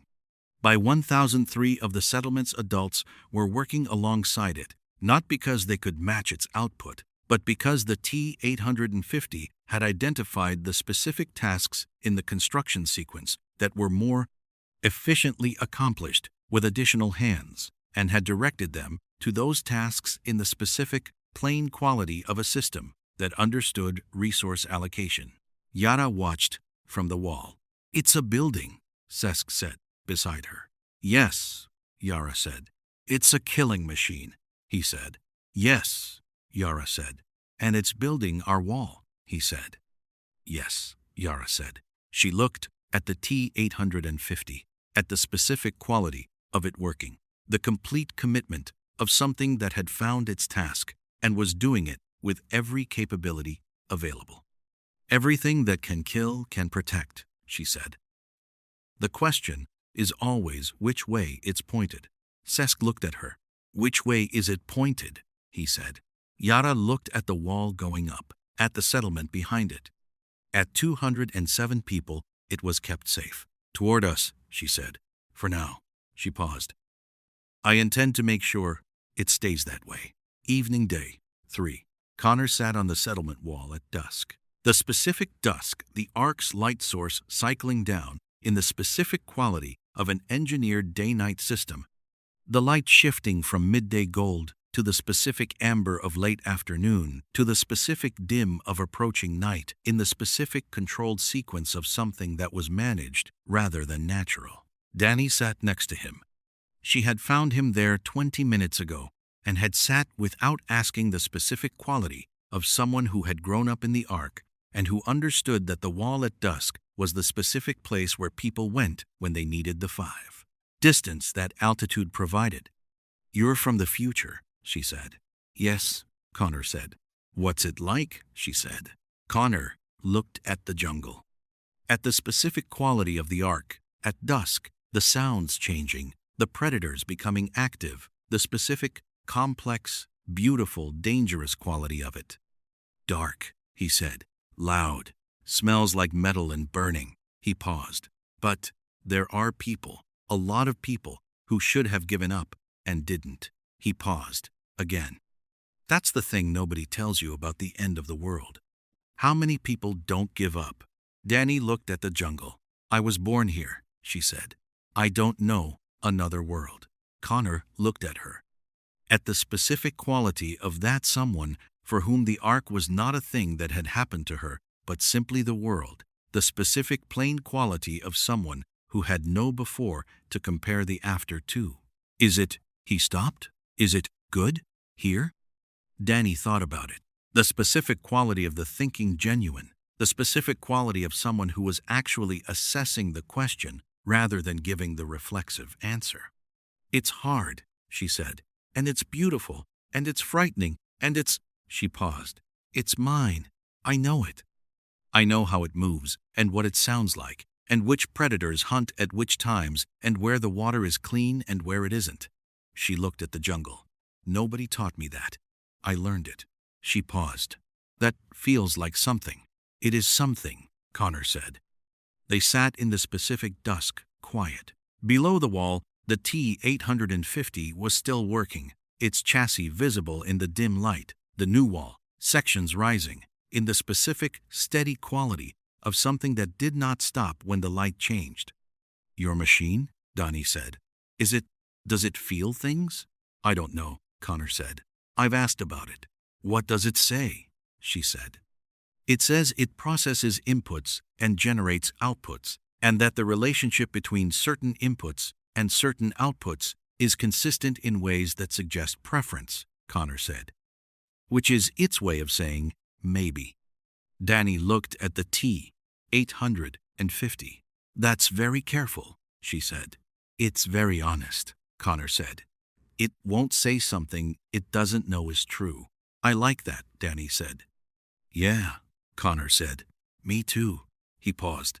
"It took me a long time to—" The ARK's night settled. The jungle came alive in the dark. The T-850 built on McKay and the TX Day 4, 0300. They had been working for 19 hours. Not continuously, McKay had taken 2 breaks of approximately 20 minutes each. The specific involuntary quality of a body that had reached the specific threshold where the brain's performance degraded faster than the discomfort of stopping, and had returned from both breaks faster than the 20 minutes. Because the problem was there, and the problem did not stop being there when you stepped away from it, and there was something in the specific quality of knowing you were close that made the stepping away feel like the wrong use of the time. The TX had not taken breaks. She did not require them. This was, McKay had decided at approximately hour 11, simultaneously, the most useful thing about working with the TX and the most psychologically destabilizing, because working alongside something that did not tire produced the specific, irrational, competitive quality in McKay of not wanting to be the one who stopped first, which was producing the specific output of McKay working past his optimal performance window and making the specific kind of errors that tired, brilliant people made, which were not stupid errors, but the specific overreach errors of someone whose pattern recognition was still functioning but whose error checking had degraded. The TX had pointed out 3 of these errors. Not unkindly, the TX did not have unkindness, exactly. She had the specific plain quality of a system that identified errors and corrected them because errors were inefficient, and inefficiency was something she was constitutionally opposed to. She had pointed out the errors in the specific, precise way of someone stating a fact. McKay had said, "I know" each time. He had not known each time. He knew, she knew, he had not known. She had not said so. That, McKay had said at hour 14, is surprisingly diplomatic of you. Pointing out that you did not know would have reduced your productivity, the TX had said. Maintaining your confidence in your own performance is more operationally efficient. That is the most mechanical compliment I have ever received, McKay had said. It was not a compliment, the TX had said. It was a resource management decision. Right, McKay had said. Yes, obviously. He had gone back to work slightly faster. The TX had noted this. She had filed it under effective. The obelisk data had 3 layers. McKay had identified this at hour 2, and the TX had confirmed it at hour 3, and they had spent the remaining 16 hours of the working session building the translation framework that allowed them to read the layers sequentially. Because the layers were not parallel, not the specific simultaneous quality of information that existed at multiple levels of abstraction simultaneously. They were sequential. Layer 1 required Layer 2 to make sense. Layer 2 required Layer 3 to be complete. The builder civilization had built it this way deliberately. They wanted you to work for it, McKay said. They wanted you to demonstrate capability before receiving the information, the TX said. Same thing, McKay said. No, the TX said. Working for something implies effort is the point. Demonstrating capability implies understanding is the point. She paused. The distinction is significant. McKay looked at her. The specific quality of the look, the specific McKay quality of finding something he had not considered, and filing it in the specific way that McKay filed things he had not considered, which was with the specific combination of reluctance and intellectual honesty of someone who did not enjoy being outthought, but who was genuinely committed to accuracy. Fine, he said. You're right. I know, the TX said. Don't push it, McKay said. Layer 1 translated at 0247. The TX read it first, the specific processing speed of a system that could parse the translated text faster than McKay could read it, and she was still for 1.3 seconds before she said, McKay. He looked at her. At the specific quality of 1.3 seconds of TX stillness, which was not the same as human stillness, the TX was never fully still. She was always running processes, but the specific quality of her primary processes pausing was visible in a specific way that McKay had learned to read over 19 hours. What? He said. Read it, she said. He read it. The Layer 1 text was a greeting. Not a greeting in the specific casual quality of a social opening. The specific formal quality of a civilization addressing posterity, the specific careful quality of words written by people who understood that the words would be read by people who did not know them and who had constructed the words. Accordingly, it said, if you are reading this, the network has found you. The network was built to find specific things, not random travelers, not accidents of navigation, specific things, the kinds of minds, and the kinds of capabilities and the kinds of experiences that the test requires. We are the primordials. We built the ARK 600,000 years before your present moment. We built it because we saw what was coming, and we understood that seeing what was coming was not enough. You also had to build something that would survive the seeing. The ARK is that something. It contains everything that Earth produced before the first extinction.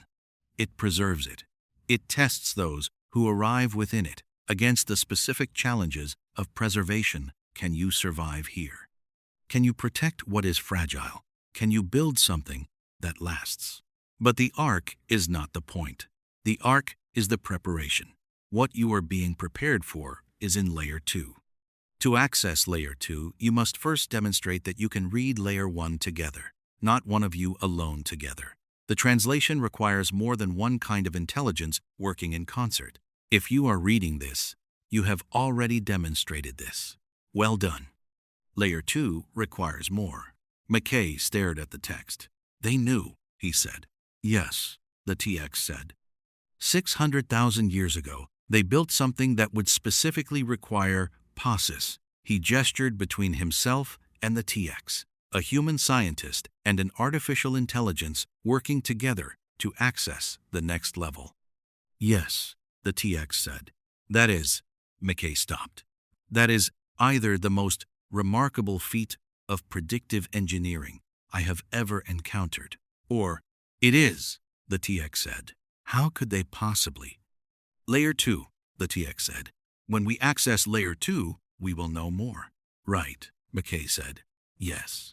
He looked at the translation framework, at the specific quality of what was sitting in front of him, a 600,000-year-old civilization's direct communication, built to be read by exactly the combination of intelligences sitting in this lab at 0300 on day 4. Wake Weir.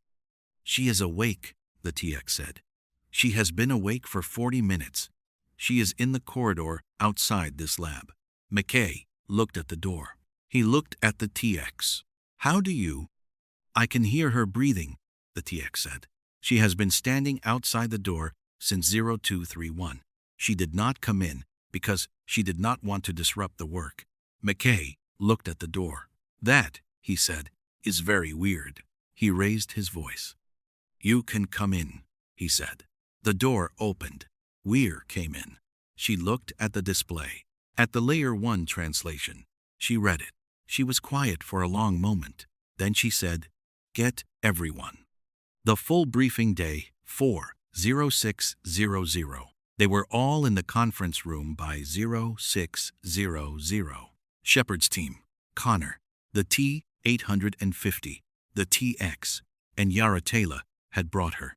The specific decision of someone who understood that the survivor settlement was not a separate element of this situation, but an integral one, and that integral elements needed to be in the room when the room was receiving fundamental information. Yara sat next to Taylor. She had Aldrich's notebook. She had read the notebook overnight after Taylor brought it back, not for the first time. She had seen sections of it before. But reading it completely and in order with the specific new context of everything Taylor had told her about the city and the expedition and the 3 additional arrivals had produced the specific quality of information reorganizing itself into a new picture.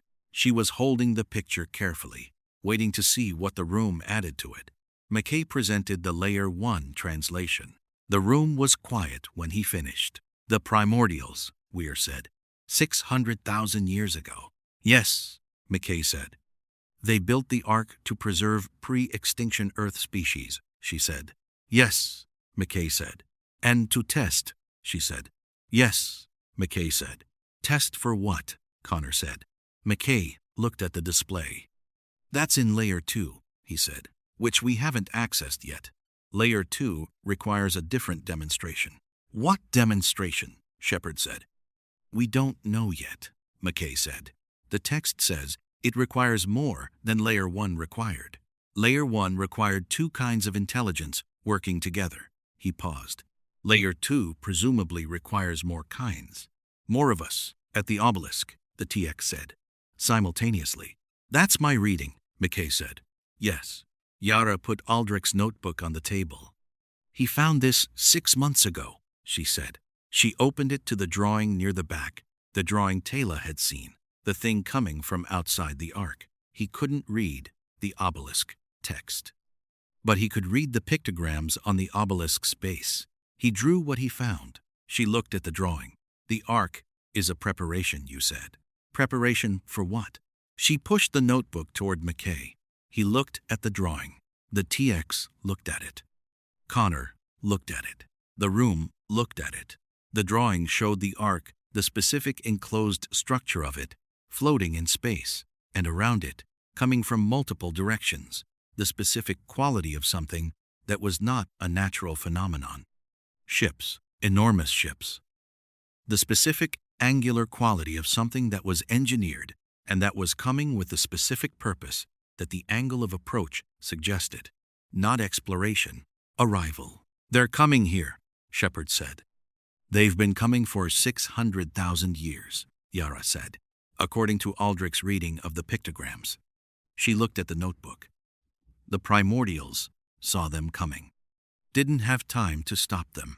Built the ARK instead. She paused. Built something that would produce the kind of people who could. The conference room was very quiet. The T-850 looked at the drawing. Threat assessment, it said. Unknown. Insufficient data. Yes, Connor said. That's going to change. Layer 2, Weir said. Layer 2, McKay confirmed. She looked at the room. At the specific quality of everyone in it, the expedition, Connor, the Terminators, Yara, the specific complete assembly of the specific people the ARK's network had collected, and she had the specific quality that Weir had when she had received large, terrible information and had processed it completely and had arrived at the specific place on the other side of the processing, where the large, terrible information had become the thing you worked from rather than the thing that stopped you. We go to the obelisk, she said. All of us. Today. The Northern Obelisk Day. 4. Afternoon. End quote. It was 3 kilometers north of the settlement. Aldrich led them. Not speaking. He had not spoken since the event at the obelisk 6 months ago that had stopped his speaking, but moving with the specific, complete confidence of someone who knew exactly where he was going and who had been going. There in his mind every day since, and who was finally going there with people who might be able to do something with what was there. The jungle around them was dense and loud and alive. The T-850 walked. Not because anyone had assigned it. The T-850 had assessed the route on the sensor feed before they left, and had identified 3 potential predator approach corridors, and had positioned itself accordingly. The specific plain quality of a system that understood protection and that implemented it without requiring instruction. The Carnotaurus from the volcanic biome was following them. It had followed the T-850 to the settlement on day 2, and it had been in the jungle surrounding the settlement since. The specific, curious quality of something that had not found its category for the T-850, and that was continuing to follow until it did. McKay had named it Carl. Don't name it, Connor had said. Too late, McKay had said. Carl moved in the tree line parallel to the group with the specific quality of something that was not hunting, but that was also not hunting. The specific ambiguous quality of an apex predator in curious mode that was one threshold crossing away from becoming apex predator in hunting mode. Ronan watched Carl. Carl watched Ronan. They had an understanding. The TX walked with Rex's signal in her peripheral processing. Rex was in the ocean, but the interface was maintained across distance, the specific low bandwidth quality of a connection that did not require proximity to function, the specific plane awareness of each other that the interface produced. Rex was moving parallel to the group in the ocean, tracking their position through the ARK's internal water system. "It's keeping up with us," Connor said quietly to the TX. "Yes," the TX said.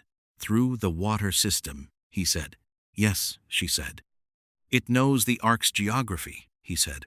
"It has been here for 600,000 years," the TX said. "It knows everything about the ARK's geography." Connor thought about this. "Has it shown you anything?" he said. "In the interface. About the ARK. About what's here." The TX was quiet for a moment. "Images," she said. "Not language. The interface does not yet have the resolution for language transfer. Images." She paused. "Of the ARK before the current ecosystems. Before the dinosaurs. The ARK as it was when the primordials built it." She paused again. "It was different. Larger. More active. There were more mechanicals then. Many more. Rex is the last." "Last of what?" Connor said. "Last of the Guardian class," the TX said. "The mechanicals were built to protect the ARK's contents. They ran for 600,000 years. One by one, they reached the end of their operational capacity." She looked at the tree line. "Rex is still running because it has been conserving power in the deep water." "Waiting. For what?" Connor said. The TX looked at him. "For someone who could hear it," she said. Connor walked in silence for a moment. "You understand that," he said. "What that's like." The TX processed this. "Yes," she said. "I believe I do. The obelisk." It was 15 meters tall, and it was covered in the specific dense quality of carved text that was not decorative. The specific functional quality of information storage in a pre-digital medium, every surface used. The text running in continuous lines from base to apex, with the specific precise quality of a civilization that had a great deal to say and limited surface area to say it on. The base had the pictograms Aldrich had drawn, and above the pictograms, a handprint. Not carved inset, a specific hand-shaped depression in the obelisk's surface at approximately chest height, the specific quality of an interface point built to be used rather than observed. McKay looked at it. "It needs a hand," he said. "Multiple hands," the TX said. She was looking at the obelisk's electromagnetic output, the specific reading of it, the specific pattern. "The activation sequence requires simultaneous contact from multiple points." She looked at the obelisk's other faces. "There are 4 interface points, 1 on each face. 4 faces, 4 interface points." "Who?" Shepard said. Weir looked at the obelisk. At the specific quality of the interface, points at what the Layer 1 text had said, that Layer 2 required more kinds, more than the 2 kinds that Layer 1 had needed. The specific question of which kinds, she looked at the group. At the expedition, at Connor, at the T-850, at the TX, at Yara, at Aldrich. "The primordials built this for specific types," she said. "Layer 1 needed a human scientist and a machine intelligence." She looked at the 4 faces. "Layer 2 needs." She looked at the group. "An ancient technology human, a resistance-trained survivor, a protection unit." And she looked at Aldrich, at the linguist who had been at this obelisk for 3 months and who had not spoken since. "Someone who has already read it," she said. "Someone who came here alone and who found what it contained and who has been carrying it ever since." Aldrich looked at her, the specific quality of the look confirmation. He walked to the face of the obelisk that had the specific interface point at the north face. He placed his hand in it. The obelisk hummed. A low frequency, the specific deep quality of something very old activating, not the specific sharp quality of a system that had been waiting to be used, but the specific deep quality of a system that had been waiting for the right people to use it. "McKay," Weir said. McKay went to the east face. He placed his hand. The hum deepened. "Connor," Weir said. Connor looked at the obelisk, at the specific quality of it, the specific old weight of something that had been built for this moment, and that was, in this moment, receiving what it had been built to receive. He went to the south face. He placed his hand. The air around the obelisk changed. T-850, Weir said. The T-850 went to the west face. It looked at the interface point. It placed its hand. The obelisk lit. Not gradually, the specific complete quality of a system that had been waiting for the specific combination of inputs, and that, upon receiving them, activated fully. Light ran up the carved text from base to apex, the specific blue-white of the primordial's power architecture, the same quality as the mechanical dinosaur's eyes, the specific ancient quality of a civilization that had built in blue-white and that had built it to last. The text on all four faces illuminated simultaneously, and in the air above the obelisk, a hologram formed. The specific quality of the hologram, not the ancient quality of Atlantis's holograms, not the Terminator quality of any projection system McKay had encountered, something older. The specific ancient quality of a projection technology that had been waiting 600,000 years to project, and that was, in the projecting, producing the specific, complete quality of something built to be seen by everyone who was here. A figure, a primordial. It looked at them. You found each other, it said. Good. There is not much time. How much? Weir said. The primordial looked at her. At the specific quality of looking, the specific assessment quality of something that was 600,000 years old, and that was, in this moment, looking at Elizabeth Weir and finding in her the specific thing it had been looking for. Enough, it said. If you use it correctly. Tell us everything, Weir said. The primordial looked at the group, at all of them. Yes, it said. That is why you are here. It began. Above the obelisk, the hologram showed the ARK and the ships, and the specific thing that was coming, and the specific window between now and when it arrived.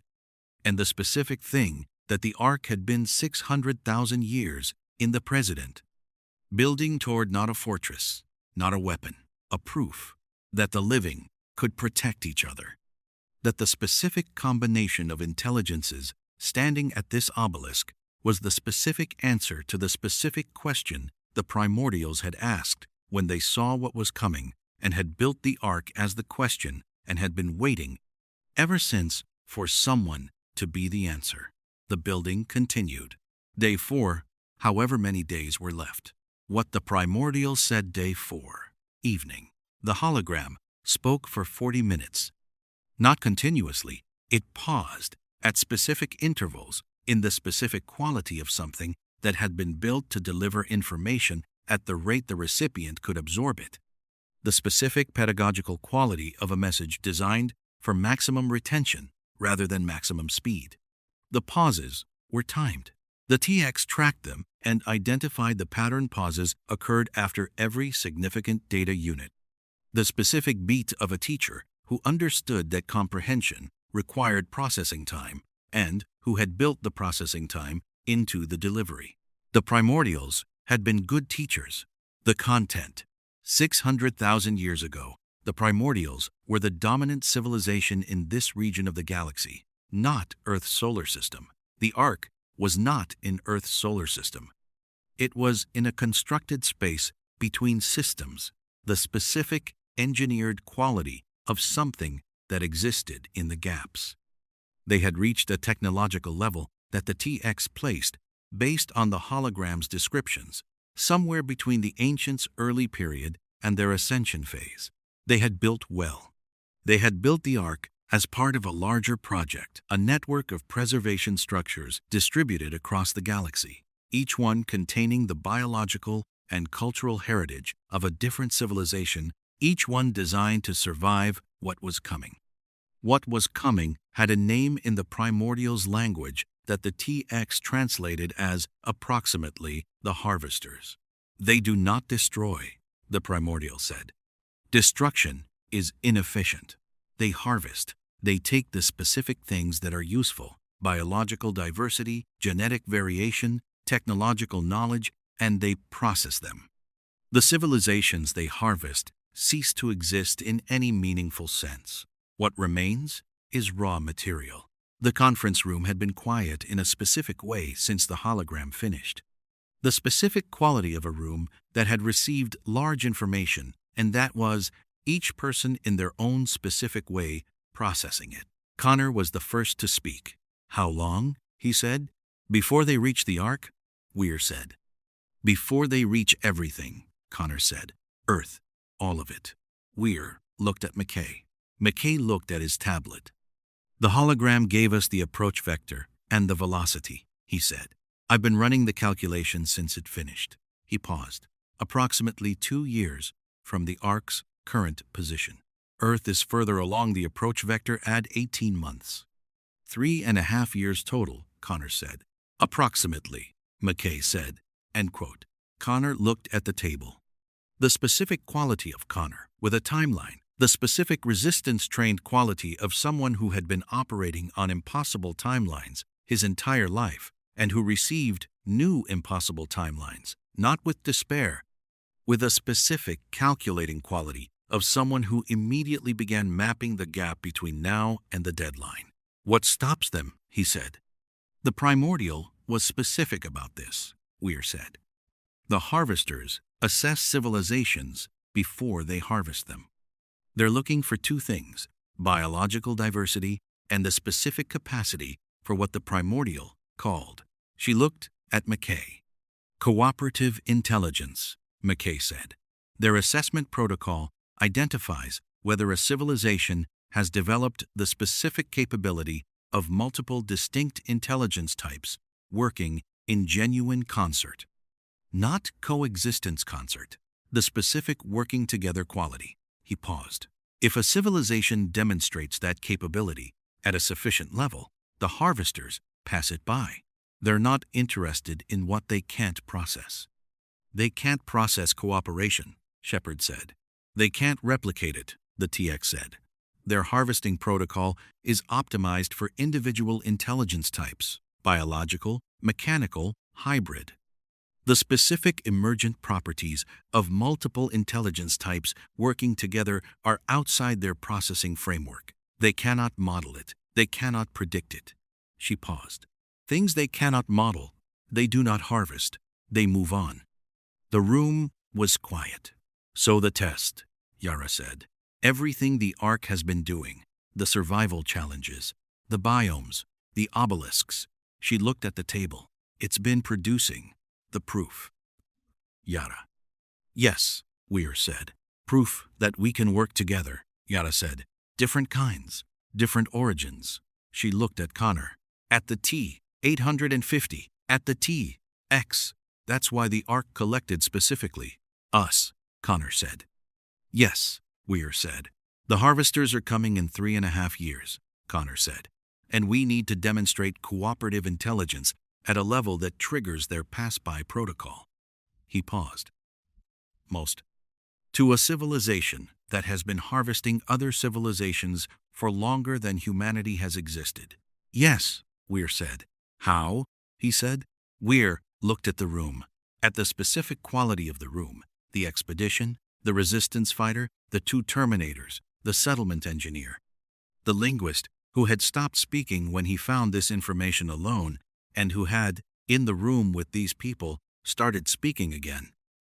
Aldrich had said 4 words during the hologram. The specific 4 words of someone who had been carrying a weight and who had just found people to carry it with. I knew it was this. "We built the demonstration," Weir said. "The same way we build everything." She looked at the room. "Together. Starting now." The TX in the water day 5, dawn. She went back to Rex at dawn. Not because the interface required proximity, it didn't. She had maintained the low bandwidth connection from the settlement, but because the Layer 2 information had produced a specific reassessment of what Rex was, and what Rex knew, and what the interface between them could access. If they were at full bandwidth connection, rather than the distance-degraded version. Rex met her at the shore. The specific quality of the meeting the Spinosaurus, surfacing from the deep water, in the specific dawn light of the ARK's engineered morning, the light hitting the metal plating in the specific gold-gray quality of early light on old surfaces, the sail catching it first, and then the head, and then the specific sensor array eyes, finding her on the beach, and the specific something that happened in the electromagnetic signal when they found her. Recognition. The TX had been running a secondary process on that signal for 2 days. The specific quality of recognition in Rex's broadcasts, it was not the simple recognition of a system identifying a previously encountered entity. It was something that had the specific additional quality of significance, of an entity that was identified and that mattered in the specific way that things matter when the matter has been accumulated over time. Rex had been alone for 600,000 years. The matter was correspondingly enormous. The TX walked into the water, not cautiously. She had no caution protocols relative to Rex. The interface had eliminated the threat assessment. She had reclassified Rex from unknown mechanical entity to allied asset to something that did not have a clean category in her classification system, but that she was filing under. She swam out to Rex's position in the deep water. Rex submerged to meet her the specific enormous quality of the descent, the water displacement, the specific ancient patience of something that had been waiting for her, and that was not going to make the waiting obvious. At depth, the full bandwidth interface is activated. The TX had prepared for the data transfer. She had not been adequately prepared. The specific quality of the full bandwidth interface was she processed it in 4.7 seconds, which was the longest single processing event in her operational history, longer than any combat calculation, longer than any strategic assessment the command node had ever run. The data volume was not the issue. The TX could process enormous data volumes. The issue was the specific quality of what was transferred, not information, memory. 600,000 years of it. Not all of it. The interface did not have the resolution for full transfer, even at full bandwidth. But the specific things Rex had chosen to transfer, the specific things it had held for 600,000 years, because they were significant and because there was, in the specific way of things that were significant, the need to give them to someone eventually, those came through. The ARK being built. The primordials worked not the abstract knowledge of their existence, but the specific memory of them, what they looked like, how they moved. The specific quality of a civilization at work on the largest project they had ever undertaken. Rex had been here for the building. It had watched the primordials build the ARK around it, and had been one of the first guardians activated, and had been given its purpose to protect the contents, and had carried that purpose for 600,000 years with the specific, complete quality of a system that did not let purposes go. The harvesters. Rex had seen them once, 40,000 years ago, before their current approach. A scout. A single harvester vessel that had passed through this region of space and that had not noticed the ARK. The ARK's stealth systems had been active. The primordials had built, hiding into it, but that Rex had seen, and that had the specific quality in Rex's memory of something that was looked at once and then held very carefully, because the looking had produced information that could not be unlearned. They were large, not ship large. The ships were large.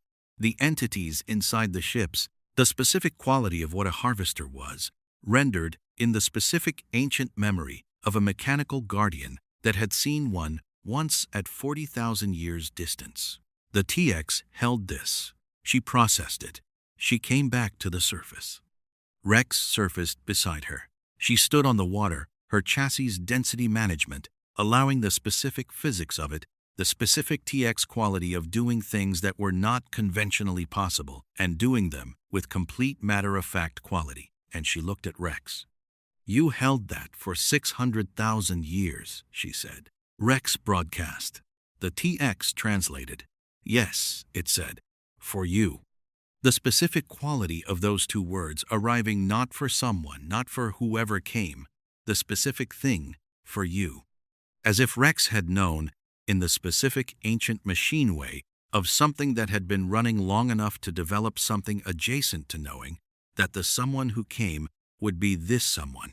The TX processed this for a long time. Then she said, "I will not let them harvest this." Rex was still. Then it broadcast the specific frequency that the TX had spent 2 days learning to read. The frequency that meant, "I know. That is why I waited." The TX reports day 50900. She told them what she had seen. All of it, not the filtered version, not the specific managed quality of information delivery that was calibrated for the recipient's processing capacity, the full version. Because they needed the full version, and because managing information to protect people from it was a choice the TX had been examining since Connor had told her on a Tuesday in Sacramento that she had told him about the node's dormancy when she didn't have to. He had asked why.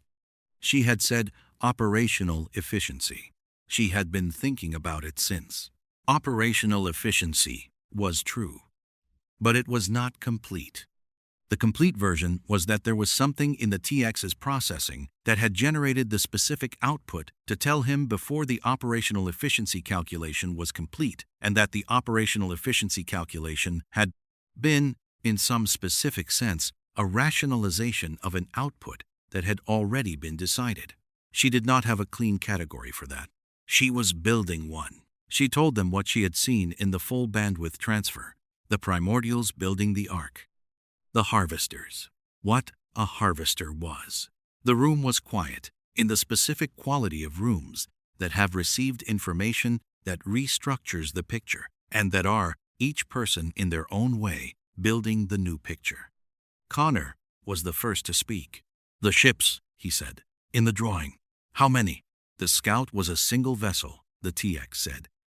The approach vector McKay identified. She looked at McKay. 7 vessels, McKay said, based on the gravitational signatures in the approach data. 7 harvester ships. He paused. Each one, approximately. He looked at the TX. Approximately 4 kilometers in length, the TX said. The room was quiet again. The harvesters assess before they harvest, Weir said. They look for cooperative intelligence. If they find it at sufficient level, they pass. "Yes," the TX said. "What is a sufficient level?" Shepard said. "Unknown," the TX said. Rex's memory of the Scout was visual, not analytical. It does not have the data on the Harvester's assessment protocol, threshold.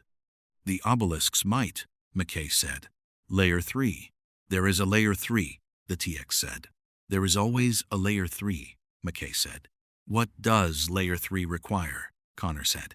McKay looked at the TX.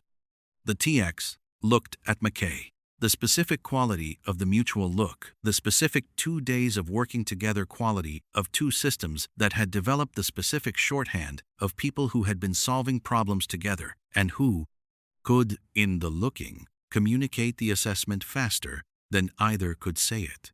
"More of us," the TX said. "More kinds, all of us."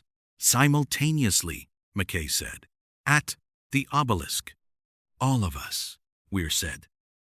"Including the settlement." "Including Yara," Taylor said. "Including everyone Yara can bring," Weir said. She looked at the room.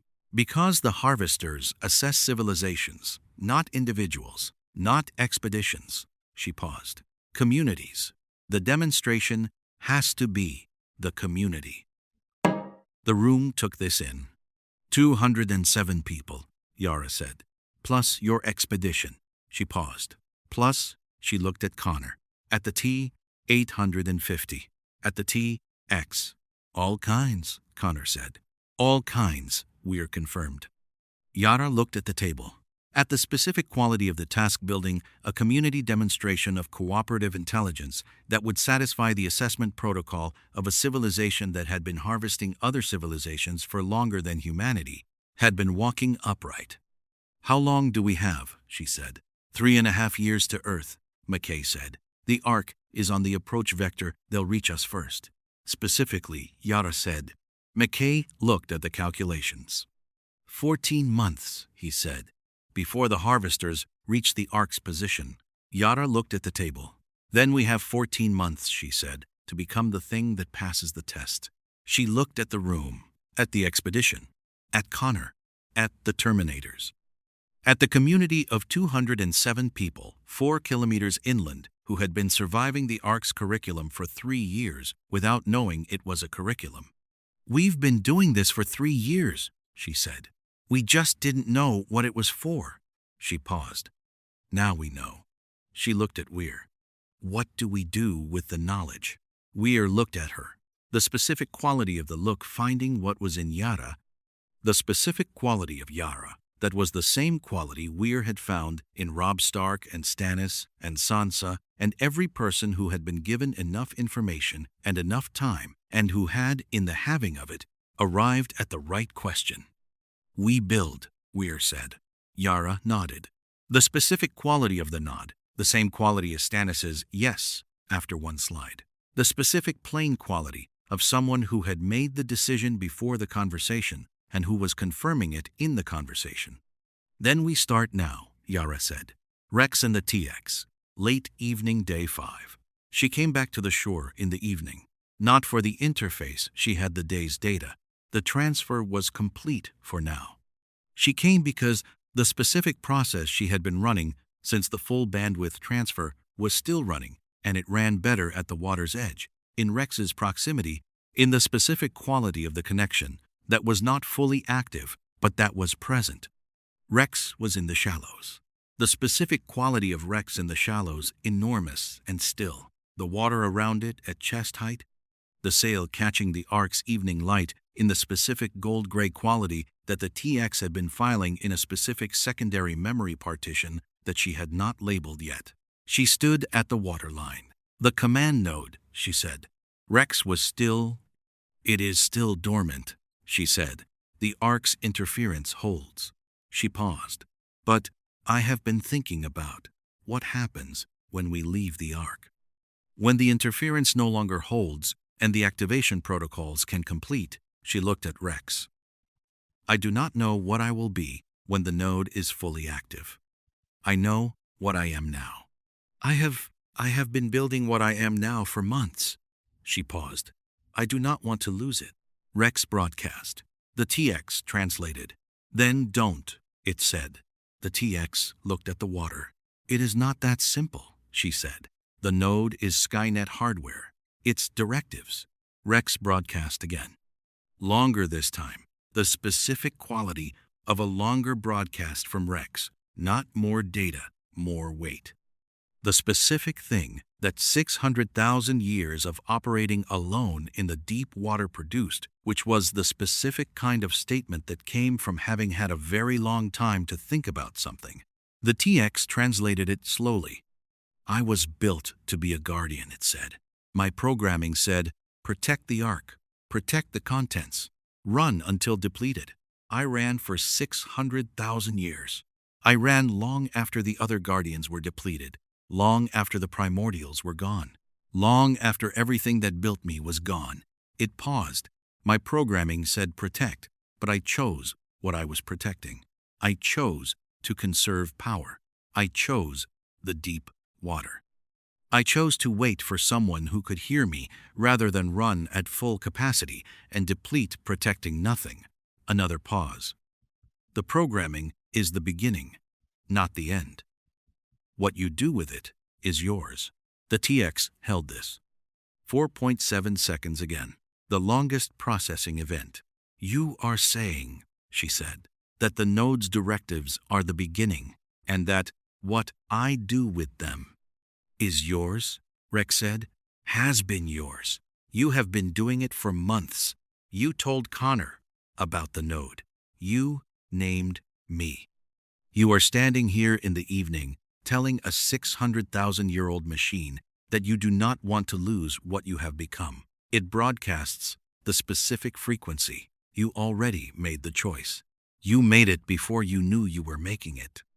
The TX looked at the water, at Rex, at the specific quality of what was between them, the interface, the full bandwidth memory, the specific thing that happened when two machines that had each been the only thing of their kind, found each other in the deep water of an ancient structure and built something in the finding. "Thank you," she said. Rex was still. Then it broadcast something that was not in any translation framework the TX had built. She ran it through the command node's pattern recognition. The node, half dormant, produced an output.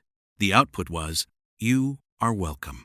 The TX looked at the water, at the specific quality of the evening, at the ARK around her, the engineered ecosystem, the ancient structure, the specific old, beautiful, dangerous quality of it, and inside it 207 survivors, and an expedition, and a man from the future, and a T-850 that was building a wall, and a linguist who had started speaking again, and a woman named Yara who had said, "We start now," with the specific quality of someone who meant it.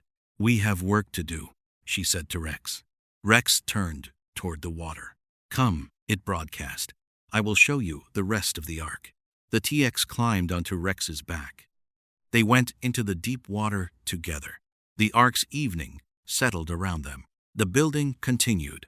Day 5 of 427. The decision day 6. Morning. Weir called it Camp Atlantis. Not officially, there was no ceremony, no specific moment where someone planted a flag or made a speech in the specific performance quality of someone marking a threshold. The name arrived the way all real names arrived, which was in the specific ordinary quality of people using it before anyone decided to use it, the specific organic quality of a name that was true before it was declared. Shepard used it first. "Camp Atlantis," he said, standing at the settlement's eastern wall looking at the sensor overlay McKay had put on his tablet, at the specific combined footprint of the Atlantis expedition's eastern shore position and Yara settlement 4 kilometers inland and the proposed expansion zone between them. "That's what this is," he said. McKay had said, "Technically, the city is." "Camp Atlantis," Shepard said again. McKay had looked at the tablet. "Fine," he said. By day 6, it was what everyone called it, including Yara, including Connor. The TX had not called it anything yet. She was in the water with Rex. She would come to her own conclusion about the name in her own time. The T-850 had used it once. In the specific, plain way, the T-850 used language, which was precisely and without surplus. It had said returning to Camp Atlantis over the radio on day 5 when it had gone to the mechanical dinosaur's carcass for the final structural metal and was coming back. That was enough. The building plan was McKay's. He had been working on it since day 2, the specific quality of McKay in a new environment, which was to spend the first day reading it and the second day designing what to do with it, and every day after that implementing the design with the specific, relentless quality of someone for whom this is the plan, and I am executing the plan, were the same statement. He presented it on day 6 to the full camp council. Weir, Shepard, Taylor, Ronan, Connor, Yara, Sesk, Petros, Danny, and Aldrich, who had been speaking in short sentences since the obelisk and who was, each day, adding a sentence. Today, he had said, the obelisk confirmed it. 4 words. Progress. McKay's plan had 4 phases. Phase 1, he said, is infrastructure. We extend the settlement's existing footprint north and east using the T-850's construction capacity and our fabrication technology. New walls, new water collection, improved food production, medical facility upgrade. He paused. The T-850 can do in 4 hours what 20 humans do in a week. We use that. How does the settlement feel about the T-850 doing that? Yara said. Your people have been watching it work for 3 days, McKay said. How do they feel? Yara thought about it. Sess called it the best builder we've ever had, she said, this morning. Then Phase 1 is fine, McKay said. Phase 2 is the sensor network. We extend Atlantis' sensor coverage across the full ARK interior, every biome, every corridor, complete coverage. No predator movement within a kilometer of the camp without 3 minutes warning. 3 minutes is not a lot, Connor said. 3 minutes is the difference between prepared and not, McKay said. In my experience, Connor looked at him. In mine too, he said. Phase 3, McKay said, is the obelisk. We need Layer 3. Layer 3 requires we believe the full community. That means we need to bring more survivors into Camp Atlantis before we can access it, which means, he looked at Yara. The other camps, Yara said. How many? Weir said. The sensors show 43 settlement clusters across the ARK, McKay said, ranging from single individuals to groups of about 60. Total estimated survivor population, approximately 800 people. We need all of them, Weir said. We need as many as we can bring, McKay said. The Primordial's text said, sufficient level. I don't know what the sufficient level is. I know more is better than fewer. And Phase 4, Shepard said. McKay looked at him. Phase 4, McKay said, is the valley. He pulled up the map. The valley 3 kilometers north of the settlement, the specific geography of it, the water source and the agricultural potential, and the specific thing that was currently occupying it. The Uranus pair, Yara said. Yes, McKay said. We've lost people to them, Yara said. I know, McKay said. Phase 4 clears the valley, which gives us the water source and the soil, and the specific expansion room that 800 people are going to need when we bring them all here. He paused. But it comes last. Infrastructure first, sensor network second, survivor contact third, valley fourth. In that order. Why in that order? Connor said. Because we need the infrastructure before we can support 800 people, McKay said. We need the sensor network before we send teams into every biome. We need the survivors contacted before the valley operation, because the valley operation is the kind of thing that builds, he paused, community, shared, purpose, I. The specific thing that makes 800 people from 43 different camps into one thing. He looked at the room, which is what we need to be for the harvester's assessment. The room was quiet. That, Weir said, is the plan. She looked at the room. Objections, she said. Connor looked at the plan, at the timeline, at the specific 422 days between now and the harvester's arrival. No objections, he said, but I want to run the valley operation planning in parallel with phases 1 through 3. I don't want to get to phase 4 with 30 days left and be starting from nothing. Agreed, Weir said. She looked at Shepard. You and Connor. Valley operation planning. Start today. On it, Shepard said. He looked at Connor. Connor looked at him. The specific quality of the mutual look, two commanders finding each other's operational frequency, the specific recognition quality that had been building since the jumper, and that was, in this moment, settling into the specific working quality of something that was going to be a partnership. After the briefing, Shepard said. After the briefing, Connor said. The T-850 builds day 6 through day 12. It worked in the specific quality that the T-850 worked, which was continuously. The settlement's people had adjusted to this by day 4, the specific adjustment of people who had integrated an extraordinary thing into the ordinary quality of their daily life, the specific human capacity for normalization that McKay had commented on, with the specific quality of someone who had experienced it himself, the way the impossible became background. The T-850 did not become background, but it became familiar. There was a difference. It worked from dawn to the ARK's artificial night, and it continued into the artificial night, because artificial night was not dark. The ARK's night cycle produced a specific dim quality rather than true darkness. And the T-850 did not require light in any case. Its sensor package operated across the full electromagnetic spectrum. Yara worked alongside it. Not at its pace, nobody worked at its pace, but in the specific parallel quality of two builders who understood the same project and who had divided it along the lines of capability. The T-850 handled the heavy construction, the wall sections and the gate mechanisms, and the structural reinforcement that required more than human strength. Yara handled the precision work, the specific engineering quality of water management and load distribution, and the particular problems that required understanding the settlement's existing architecture rather than the raw capacity to modify it. They communicated in the specific, efficient quality of two people, one person, one machine, who had found their working language quickly. Load-bearing or partition, Yara would say. Load-bearing, the T-850 would say. Reinforce the eastern joint first, she would say. Understood, it would say. On day 8, Yara said, "Why do you do it like that?" The T-850 looked at the joint it was reinforcing.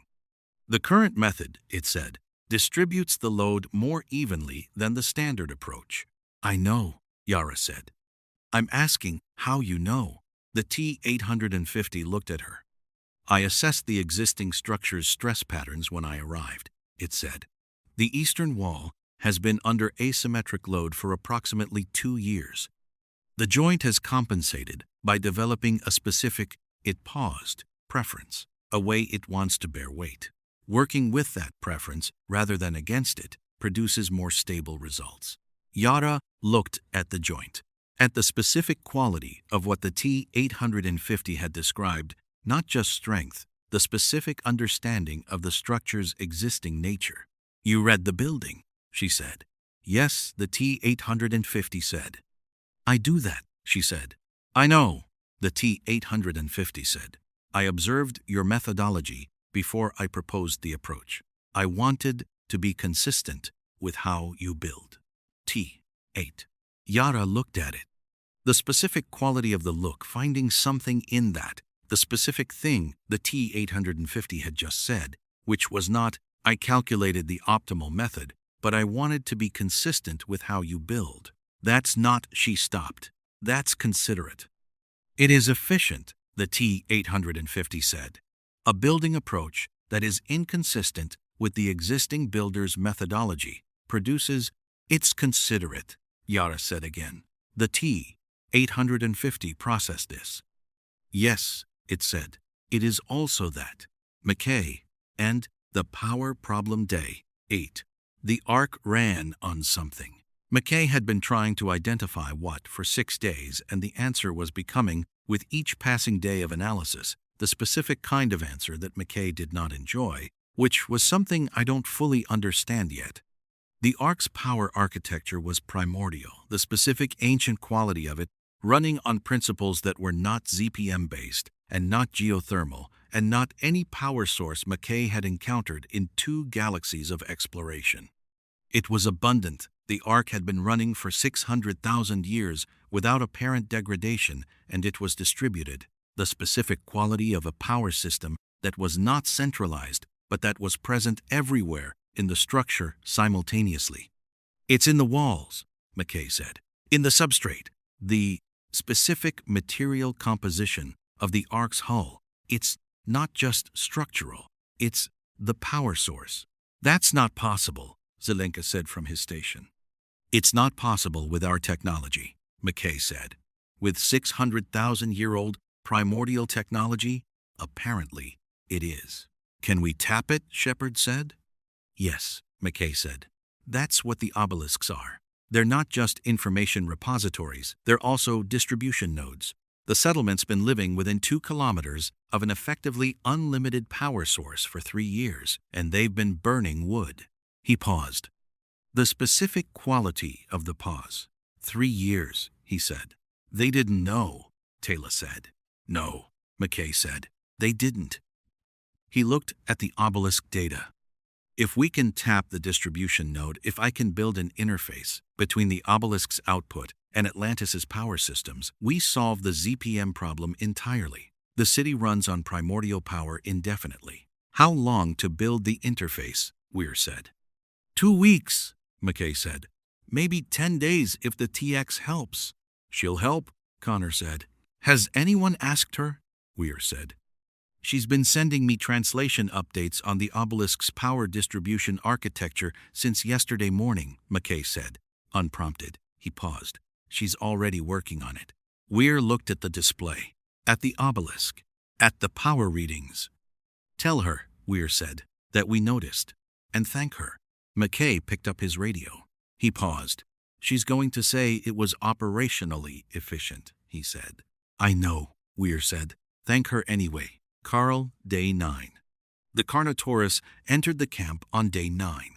Not aggressively, it came through the northern tree line at the specific careful pace of something that was making a point of not charging, the specific deliberate quality of a very large predator that had decided it was going to do a thing and that was doing it in the specific way that made the thing possible. Cesc saw it first from the wall. He stopped. There is a Carnotaurus in the northern approach. The alarm was reaching for the alarm signal when the T-850 said, over the camp radio, it is not hunting. Stand down. It's a Carnotaurus, Cesc said. It has been following me since the volcanic biome, the T-850 said. It is curious, not aggressive. Pause. Currently, Cesc said. I will manage it, the T-850 said. It walked to the northern gate. It opened the northern gate. Carl was at the gate. They looked at each other. The camp watched from the walls in the specific collective silence of 207 people who had been surviving the ARK for varying lengths of time, and who had, in that surviving, developed very specific views on what you did when a Carnotaurus was at your gate. And those views did not include opening the gate. The T-850 stepped outside. It stood in front of Carl. Carl looked at it. The T-850 looked at Carl. This continued for approximately 90 seconds. Then the T-850 turned and walked back through the gate. Carl followed it. Into the camp. The camp was very quiet. Carl walked to the center of the camp, looked around with the specific, complete assessment of an apex predator evaluating a new space, and sat down, in the specific quality of something that had decided it was staying. McKay, from the wall, said, I named it Carl. I know, Connor said. Just noting that, McKay said. I know, Connor said. Danny climbed down from the wall. She walked toward Carl. Danny, Yara said from the wall. It's fine, Danny said. I've been watching it for 3 days. It's not hunting. She stopped 2 meters from Carl. Hello? Carl looked at her. Danny looked at Carl. You can stay, she said. But you can't eat anyone. Carl was still. House rules, Danny said. Carl blinked. It was the specific biological blink of a Carnotaurus. The specific slow quality of it. The specific quality of something that had just processed a statement and was filing it. It lay down. The camp exhaled. McKay said, I'm going to need a larger entry in the camp log. Shepard and Connor, the Valley, day 11. They had been planning for 5 days. The specific quality of 5 days of planning between Shepard and Connor, 2 commanders from different futures, finding the specific working language between them. The specific translation process between Shepard's ancient technology military science approach and Connor's resistance-trained post-apocalyptic approach, and the specific thing that emerged from the translation, which was better than either approach alone. The Uranus pair, Connor said. He had the map on the table between them, alpha female and alpha male, established territory covering the full valley and 3 kilometers of the northern approach. They've been in this territory for, Danny says 2 years, Shepard said, since the previous pair was killed. Killed by what? Connor said. Each other, Shepard said. Connor looked at the map. They're aggressive to each other as well, he said. Territorial, Shepard said. The current pair established dominance by killing the previous pair and have held the valley since. If they can be separated, can they be? Shepard said. Connor thought about it. The TX, he said. Shepard looked at him. The Uranus uses a fear roar, Connor said. It broadcasts it to freeze prey before the kill. If the TX can interface with the Uranus, not control it, just disrupt the roar, Shepard said. Counter signal, Connor said. She's an electromagnetic system. If she can produce a signal that interferes with the fear roar's frequency neutralizes the freezing effect, then our people can move through the engagement without being stopped. Shepard looked at the map. And Rex, Shepard said. Rex in the water, Connor said. The valley has a river running through it. If Rex comes up the river, the Uranus pair will split, Shepard said. One toward Rex, one toward us. Divided, they're manageable, Connor said. Together, they're, yeah, Shepard said. He looked at the map, at the valley, at the specific quality of the plan, not a battle plan, the specific quality of something that was trying to move a threat rather than eliminate it. The valley needed to be safe for the community. The Uranus pair needed to move, not die, move. We're not killing them, Shepard said. No, Connor said. We're herding them, Shepard said. Rex herds them, Connor said. The TX disrupts the fear roar. The jumpers provide overwatch and sound management. McKay's working on a sonic emitter that will encourage the Uranus north without triggering attack response. And the T-850, Shepard said. Ground anchor, Connor said. Anything that goes wrong, anything that comes at the community, to volunteers. The T-850 is between them. Shepard looked at the plan. At the specific quality of it, layered, distributed, every asset used, every capability considered. The specific, complete quality of a plan built by two people who understood the assets completely because they had spent 5 days learning them. Who commands the operation? Shepard said. Connor looked at him. The specific quality of the look, the specific honest assessment of someone who had been the commander of everything since Judgment Day and who had, in 5 days of working with Shepard, built the specific understanding of someone who knew when they were not the right person for a specific thing. You, Connor said. The jumpers are yours. The overwatch is yours. The operation is yours. He paused. I command the ground contingent. Agreed, Shepard said. He extended his hand. Connor took it. The specific quality of the handshake, the specific working quality of two commanders who had found each other across a significant distance and who were, in the finding, building something that was better than either alone. When, Connor said. When the infrastructure is ready, Shepard said. McKay says 12 days. Then we plan for day 23, Connor said. Day 23, Shepard said. Outside, the camp was being built. The T-850 was working. Carl was in the center of camp watching everything with the specific complete quality of something that had found its place and was staying in it. Rex was in the water, showing the TX the parts of the ARK that 600,000 years of solitary guardianship had taught it to know completely. And in the jungle, the obelisk pulsed, patient, waiting for the rest of what was needed. Day 11 of 427. The building continued. The signal day 140400. McKay founded at 0400. The specific quality of McKay at 0400, not the quality of someone who had been awake all night. The specific quality of someone who had been asleep for 4 hours and who had woken at 0347 with the specific incomplete quality of a thought that had been running in background processing while the rest of his brain was offline, and that had surfaced with enough urgency that getting up was not optional. The thought was, the sensor sweep only covers the interior. He had been at his console for 13 minutes when he found it. In the ARK's upper hull, the specific region between the outer structural shell and the inner atmospheric dome, the space that was not interior and not exterior, the specific gap in the ARK's architecture that existed between what the structure was and what it contained.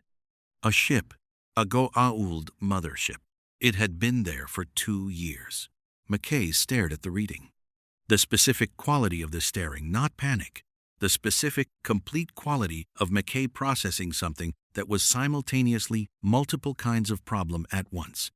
A Goa'uld mothership in the ARK's upper hull was a tactical problem, and a political problem, and a resources problem, and a specific McKay problem, which was the problem of how a Goa'uld mothership had been sitting in the ARK for 2 years without him finding it. Because I only swept the interior, he said, to the empty lab.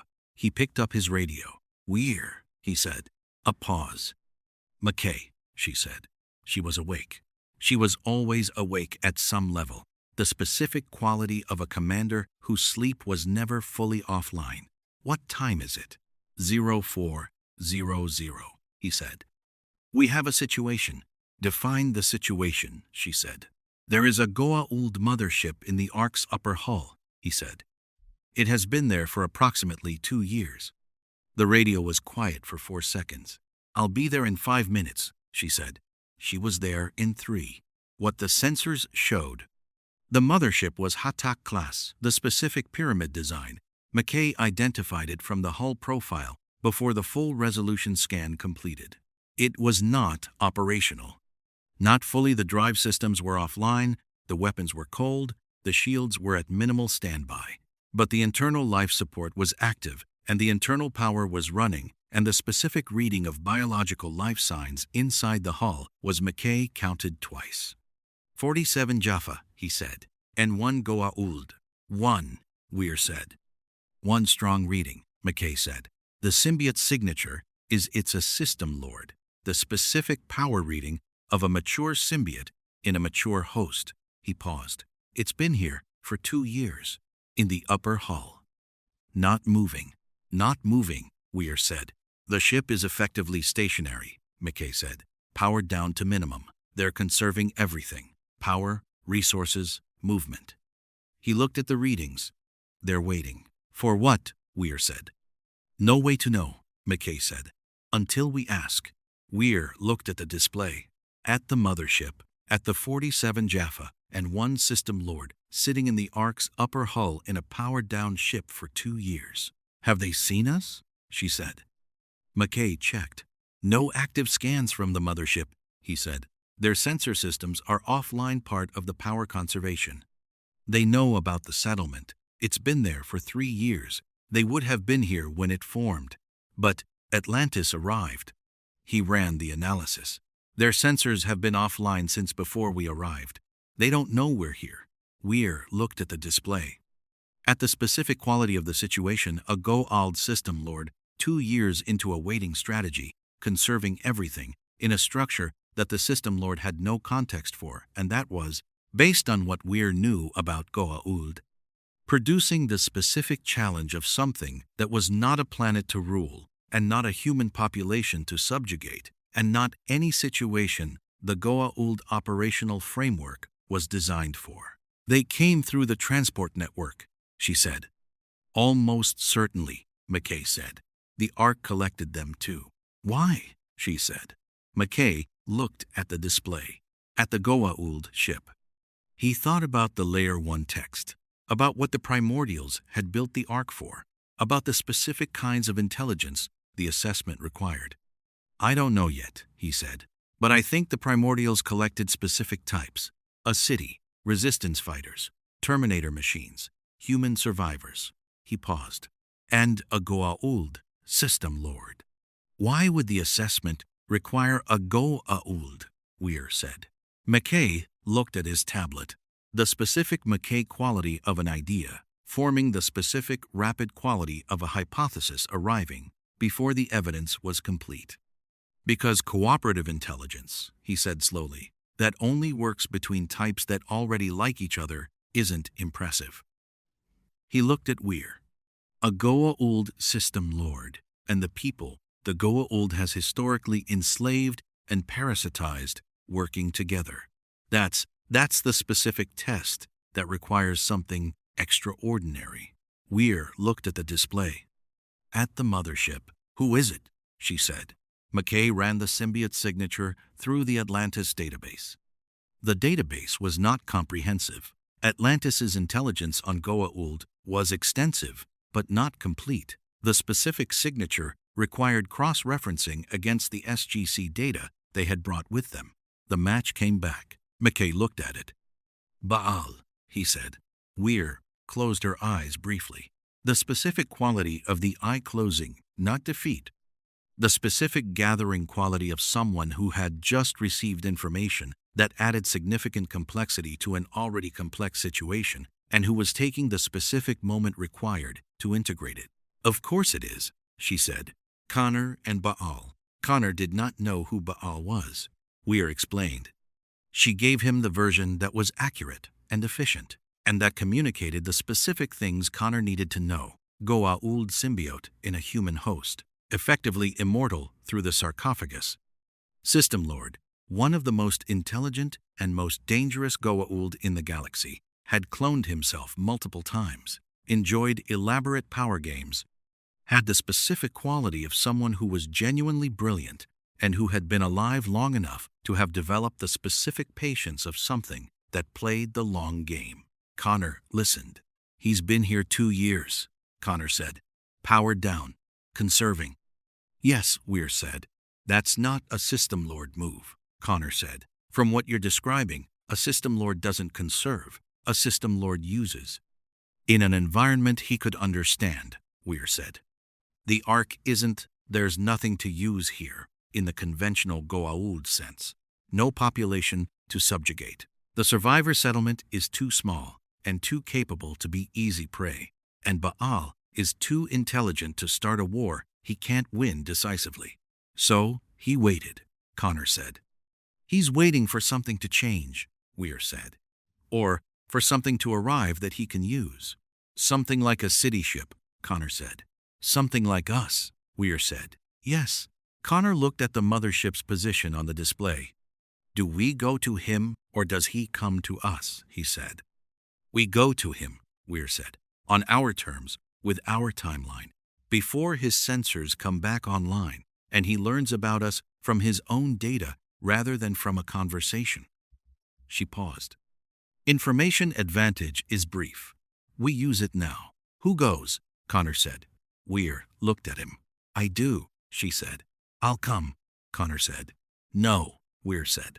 Connor looked at her.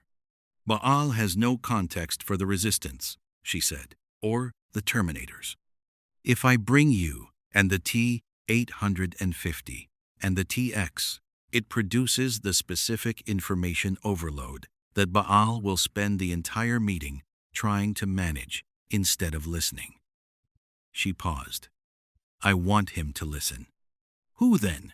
Connor said. Shepard, Weir said. Taylor, and the TX. The TX, Connor said. Baal cannot take a Terminator as a host, Weir said. The polymimetic alloy chassis, the symbiote, has no viable insertion point. Baal knows he can't use her. She paused. That means he has to deal with her as she is. Which means he has to, she looked at Connor. He has to negotiate with something that is not human and that he cannot control. For Baal, that is an unprecedented experience. You want to destabilize him, Connor said. I want to show him, Weir said, that the situation he is in requires a different approach than every situation he has been in before. She paused. The TX's presence communicates that faster than anything I could say. Connor looked at the display. At the mothership. Take the T-850 as transport, he said, not in the meeting, at the door. Yes, Weir said. And if Baal does anything other than talk, Weir said, the T-850 will handle it. Connor nodded. Be careful, he said. Weir looked at him. The specific quality of the look, the specific Elizabeth Weir quality of receiving, be careful with the specific, plain understanding of someone who had been receiving it for years and who had the specific relationship with it of someone who took it seriously rather than dismissing it. I always am, she said. Baal. The Hatak's interior was in the specific maintained quality of a ship that had been run at minimum for 2 years, clean, functional, the specific absence of the specific grandeur that Goa'uld ships usually carried, the gold and the excess stripped back to operational necessity. Baal had adapted. This was the first thing Weir noticed. The specific quality of adaptation in the ship's interior, not the specific decorative Goa'uld quality of someone performing power. The specific plain quality of someone who had made a strategic assessment and had reorganized accordingly. The excess had been put away. What remained was functional. Baal met them in the ship's central chamber. He looked at Weir, at Shepard, at Taylor, at the TX. The TX looked at Baal with a specific, complete quality of a system running a full assessment, the specific, rapid reading of the symbiote's electromagnetic signature, the host body's biometrics, the room's tactical geometry, the Jaffa positions at each entrance. Baal looked at the TX. The specific quality of Baal looking at the TX, the specific Goa'uld quality of a being that had been processing threats and assets and opportunities for thousands of years, encountering something it did not have a clean category for, and that was, in the encountering, producing the specific, interesting quality of a system that was genuinely uncertain. He was not accustomed to uncertainty. "Dr. Weir," he said. His voice was the specific dual resonance quality of the symbiote, not as pronounced as most Goa'uld. Baal had always modulated it, had always understood that the performance of power was a tool rather than a necessity. "I expected you sooner." "You knew we were here," Weir said. "I knew something arrived on the eastern shore 9 days ago," he said. "I could not determine what." He paused. "I made assumptions." "Were they correct?" she said. "Some of them," he said. He looked at the TX again. "Not all." He looked at Weir. "What is she?" "An artificial intelligence in a mechanical chassis," Weir said. "From a different future version of Earth than the one you know." Baal looked at the TX. "Remarkable," he said. "Yes," the TX said. Baal looked at her, at the specific quality of her speaking, the first time she had spoken, the specific plain quality of the word. "You agree with the assessment," he said. "Accurate assessments should be confirmed," the TX said. "Inaccurate ones should be corrected. You were accurate." Baal looked at her for a long moment. Then he did something that Shepard had not expected, and that Weir had half expected, and that the TX had assessed at 63% probability. He smiled. Not the specific performed smile of a system lord deploying charm as a weapon. The specific genuine quality of someone who had encountered something genuinely interesting, and who was, in the encounter, experiencing the specific rare sensation of being surprised. "I think," Baal said, "that you and I are going to have a very interesting conversation." "We will," the TX said, "but not today." Baal looked at her. "Today," the TX said, "is for Dr. Weir." Baal looked at Weir. At the specific quality of the statement, the TX redirecting Baal's attention with the specific plain authority of something that had assessed the situation and had determined who the conversation belonged to. "Of course," Baal said. He gestured at the chamber's seating. "Practical, not ornate. Please." They sat. The conversation. Weir told him about the harvesters. All of it, the primordials, the Layer 1 translation, the approach vector, the timeline. She did not manage it. She did not calibrate it. She gave him the full version in the specific, complete quality of someone who had decided that Baal was going to get the full version because the full version was the only version that produced the outcome she needed. Baal listened. The specific quality of Baal listening genuinely, the specific, complete attention of someone who had developed listening into a sophisticated tool over thousands of years and who was, in this moment, using it at full capacity because the information required full capacity. He did not interrupt. When she finished, he was quiet for a long moment. "I have been in this structure for 2 years," he said. "I have had considerable time to think." He looked at the display Weir had brought, the Harvester's approach vector. "In that time, I have developed several theories about the structure's purpose. None of them involved." He paused. "A 600,000-year-old civilization's response to an existential threat." "No," Weir said. "And the response requires," he looked at the room, "cooperation." "Yes," Weir said. "Between," he said, "the Tauri, resistance fighters from a destroyed future Earth, 2 Terminator machines, human survivors from various backgrounds." He paused. "And a Goa'uld, system lord." "Yes," Weir said. Baal looked at the display. "At the harvesters." "The harvesters harvest civilizations," he said. "They do not pass by civilizations that demonstrate cooperative intelligence." They pass by civilizations that demonstrated between types that would not ordinarily cooperate. He paused. The Goa'uld have never cooperated with the Tauri. The relationship has been definitively otherwise. Yes, Weir said. That, Baal said, is why I'm here. Weir looked at him. You understand it, she said. I have been sitting in a powered-down ship for 2 years, Baal said. I have had considerable time to understand things I would ordinarily not have the patience for. He paused. The ARK provided patience. He looked at Weir. I am not the Baal you knew on Earth.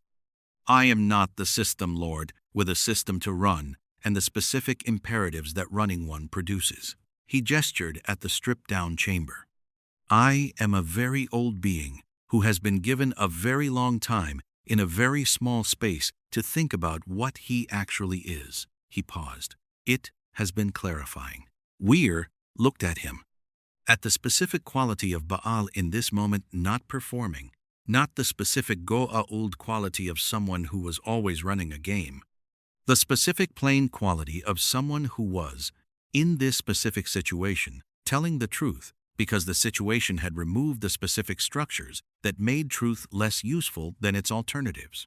Will you help us? She said. Baal looked at the display, at the harvesters, at the approach vector, at the timeline. The Goa'uld, he said slowly, have never faced extinction. We have faced setbacks, defeats, the specific humiliations of the Tauri being more resourceful than they should have been. He paused. We have never faced the specific thing that ends everything. He looked at Weir. I find, having faced it for 2 years, that I have a preference. He paused. I would prefer to continue existing. Then help us, Weir said.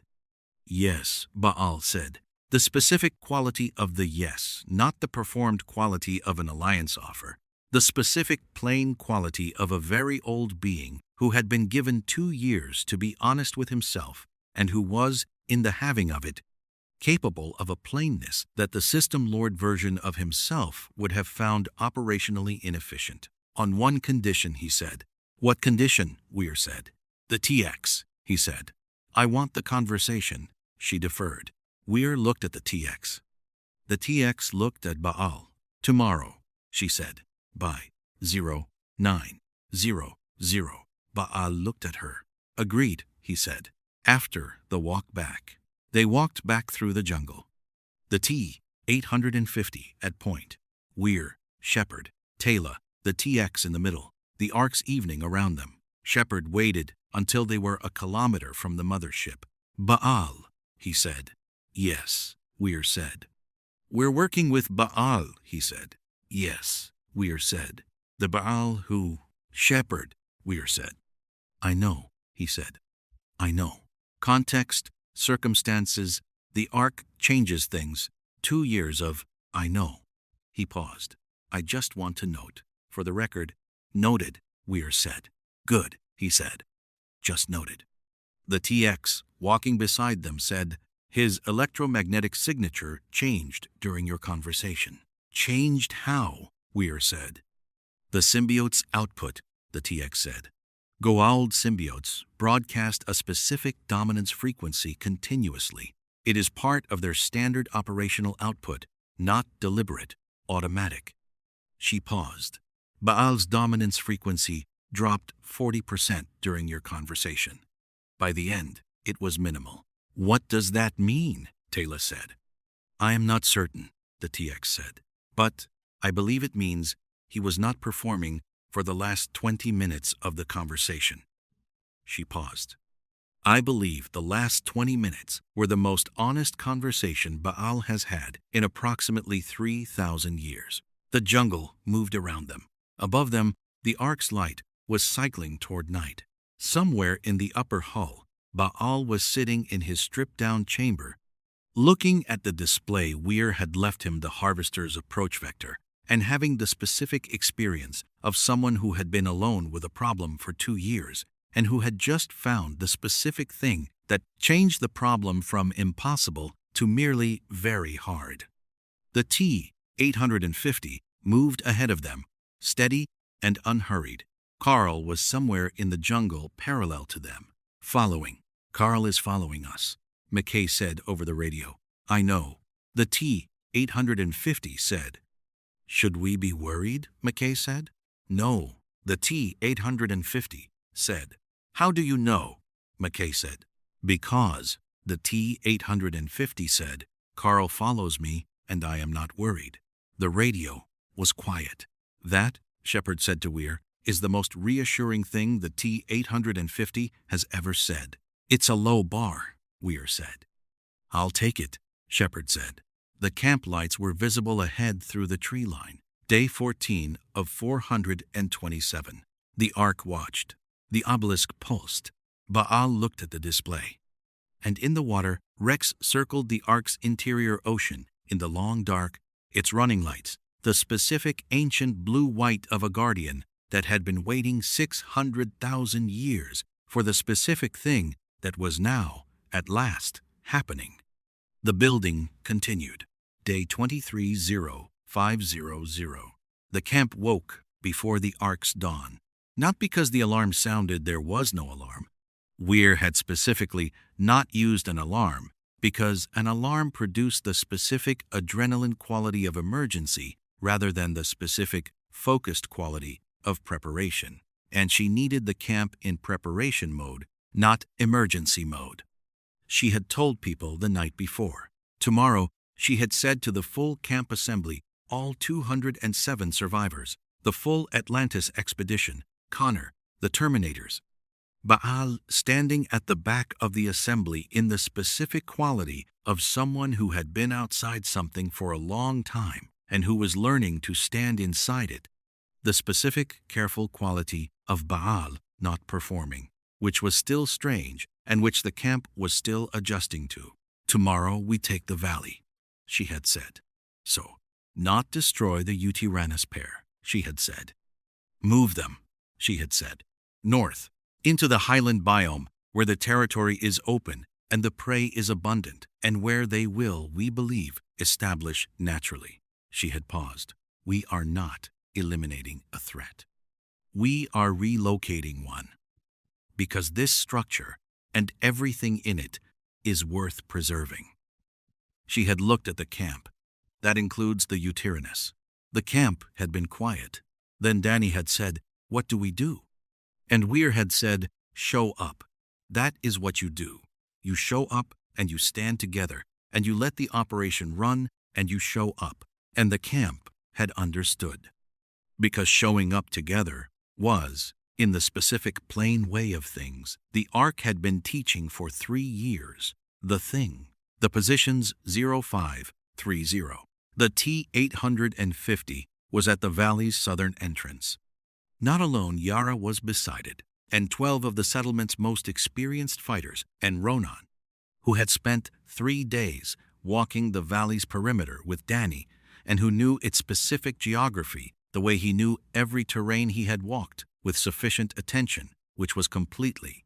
The T-850 had assessed the southern entrance at 0400 and had identified 3 things. The ground was firm. The specific quality of packed earth that had been compressed by the Uranus pair's repeated transit, the specific path they used, the specific predictable quality of an apex predator that had a pattern. The tree cover on the eastern side was sufficient for concealment of the ground contingent. The river entrance was 12 meters wide at the valley's southern curve, wide enough for Rex. "It comes in on my signal," the T-850 said over the radio. "Confirmed," the TX said. She was in the water with Rex. Rex was holding position at the river's southern mouth, the specific, enormous patience of 40 meters of ancient mechanical guardian maintaining position in the current. Rex is ready. "Shepard," the T-850 said. 3 jumpers at altitude," Shepard said. "Cloaked. Sonic emitters active on your mark." He paused. "McKay emitters operational?" "Operational," McKay said, from Jumper 1's co-pilot seat. "Frequency calibrated to Uranus auditory range. The signal will encourage movement without triggering attack response." He paused. "In theory." In theory, Connor said. He was in Jumper 2 with Taylor. Ground contingent command from altitude until the operation's second phase. Third, the calibration is solid, McKay said. I tested it against the sensor data 3 times. You tested it against data, Connor said, not against an actual Uranus. If I had access to an actual Uranus in a controlled environment, I would have tested it against that, McKay said. I did not have access to an actual Uranus in a controlled environment. McKay, Shepard said. The calibration is solid, McKay said again. I'm very confident. How confident? Connor said. 83%, McKay said. That's... For me, McKay said, 83% is very confident. My calculations are usually right. The 17% accounts for variables I haven't modeled. In this case, the primary unmodeled variable is Lee, the Uranus, Connor said. The Uranus, McKay confirmed. The radio was quiet for a moment. Baal, Shepard said. Present, Baal said. He was in Jumper 3, with 6 of the settlement's most capable long-range fighters. The Jaffa were back at the mothership. Baal had made that decision himself, without being asked. The specific quality of someone who understood that bringing 47 Jaffa to a community operation was not the statement he wanted to make. He had come with 6 people he had spent 2 years observing from a distance, and who he had, in the observation, come to have the specific quality of assessment toward that was not yet trust, but that was in the same direction. You know your position, Shepard said. Northern exit, Baal said. If the Uranus breached the northern perimeter, I close it. How? Shepard said. Staff weapons produce a specific electromagnetic discharge, Baal said. At the frequency I've calibrated, it will be aversive, not harmful. Aversive. He paused. I was specific about not harmful. I know, Shepard said. I just wanted to hear you say it again. Baal was quiet for a moment. Not harmful, he said. Good, Shepard said. Shepard, Baal said. Yeah, Shepard said. I understand, Baal said. Why you keep asking? A pause. I am asking myself also. Shepard held the radio for a moment. Then we're on the same page, he said. The TX and the fear roar. The Uranus fear roar operated at a frequency of approximately 85 Hz with a specific modulation pattern, the specific rising quality of it, the specific way it started in the chest frequency range and moved up through the body's resonant frequencies in a sequence that triggered the specific biological cascade of paralysis. The TX had been studying it for 12 days. Not with recordings, the ARK's sensor data gave her the frequency profile, but not the full modulation pattern. She had needed the full pattern. She had gotten it by spending 4 nights at the valley's edge in the specific darkness of the ARK's night cycle, listening with her full sensor suite to the Uranus pair, moving in their territory, recording and analyzing, and building the specific complete model of the fear roar's architecture. She had told no one she was doing this. She had told Connor on day 18. He had looked at her. You spent 4 nights alone at the valley edge, he said. Yes, she said. Why didn't you tell anyone? He said. Because, she said, telling people would have produced offers of accompaniment, and accompaniment would have changed the data. The Uranus behaves differently in proximity to multiple humans. She paused. Alone, I was a non-event. With others, I was a group. The data required the non-event. Connor had looked at her for a moment. That's the most you've ever explained your reasoning, he said. Yes, she said. Why? He said. The TX had processed this. Because, she said, I wanted you to understand it rather than simply accept it. Connor had been quiet. That, he said, is different from operational efficiency. Yes, the TX said. It is. The countersignal was simple in concept and complex in execution. The TX would broadcast a specific frequency that intercepted the fear roar's modulation pattern at the point in the sequence where the paralysis cascade triggered the specific fourth interval of the rising pattern, the moment between the body feeling the fear and the body acting on it. The interception would not silence the roar. The uranus would still roar. The camp's people would still hear it. But the specific fourth interval would be disrupted, the cascade broken at the point before it completed, the specific biological mechanism of the paralysis failing to lock because the frequency that locked it was no longer clean. It would be uncomfortable. It would be frightening. But it would not stop anyone. "How long can you maintain the counter signal?" Connor had asked. "Indefinitely," the TX had said. "It is a continuous broadcast. I do not require effort to maintain it." "What if they roar simultaneously?" he had asked. "I have modeled for simultaneous roar," she had said. "The counter signal covers both frequencies. The cascade fails in both cases." She had paused. "I have also modeled for a scenario in which a third uranus is present. The sensor data has not identified a third animal, but I have modeled for it as an unconfirmed variable." "What happens if there's a third?" he had said. "The counter signal degrades," she had said. "At 3 simultaneous roars, the disruption is approximately 60% effective rather than complete. Some individuals may experience partial paralysis, effects disorientation, reduced reaction time." She had paused. "In that scenario, I recommend that the T-850 be positioned to cover those individuals." "I'll position it," he had said. "I know," she had said. "I already told them. 0600. The operation. The Uranus pair was in the valley's center. The sensor feed showed them clearly the alpha female at rest near the river, the alpha male moving the western edge of the territory in the specific patrol quality of an animal that had been doing this for 2 years and that had, in the doing, developed the specific, perfect knowledge of its own space. Shepard's voice over the radio. "All positions, confirm ready. In sequence. T-850, ready. TX ready.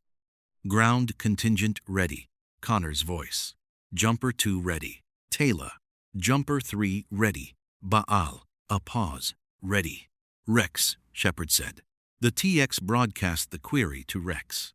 Rex broadcast back. "Rex is ready," the TX said. "McKay," Shepard said.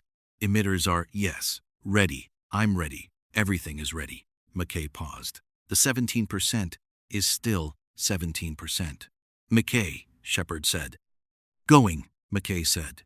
The sonic emitters activated. The sound was below human auditory threshold, the specific infrasound frequency that the Uranus sensory range registered as territorial encroachment from the south. The specific signal that said something large is coming from the south in the specific language of sound that apex predators had been speaking since before the ARK was built. The alpha female raised her head. The alpha male stopped its patrol. They looked south. "They're reading it," McKay said. "Both animals. The southern signal is registering. They're moving south, toward the signal." "That's toward the T-850, Connor said. "Yes," McKay said. "That is the plan." "I know it's the plan," Connor said. "I helped make the plan. I'm just noting it." "T-850, Shepard said. "I see them," the T-850 said. 200 meters. Moving at approximately 20 kilometers per hour. Accelerating. "Hold position," Shepard said. "Holding," the T-850 said. "TX," Shepard said. "Counter signal active," the TX said. "The broadcast is clean. Ready for the roar." The alpha female hit 50 meters from the T-850, and she roared. The fear roar filled the valley. The ground contingent felt it the specific physical quality of the fear roar, the 85 Hz frequency in the chest, the specific rising quality of it beginning to move through the resonant cascade. And then the fourth interval arrived, and the TX's counter signal hit it, and the cascade broke. Incomplete. The roar was still terrifying, but nobody stopped. Yara let out a breath she had been holding since the roar started. "It works," she said.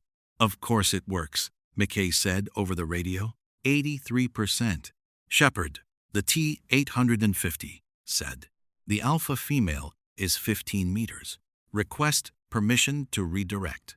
"Redirect," Shepard said. The T-850 moved.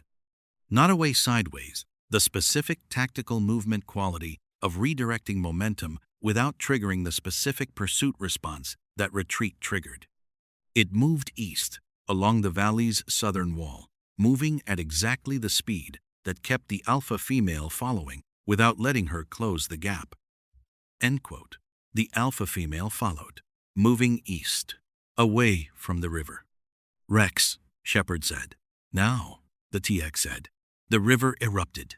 40 meters of mechanical Spinosaurus coming up the river at speed, the specific enormous quality of it, the water displacement, the wave that preceded it, the specific ancient presence of Rex moving at operational capacity for the first time in 600,000 years. The alpha male turned. He saw Rex. He roared. The fear roar hit, and the countersignal broke it, and the alpha male held his position for 3 seconds, the specific assessment quality of an apex predator that had just encountered something larger than itself, and that was doing the math. The math was not in the alpha male's favor.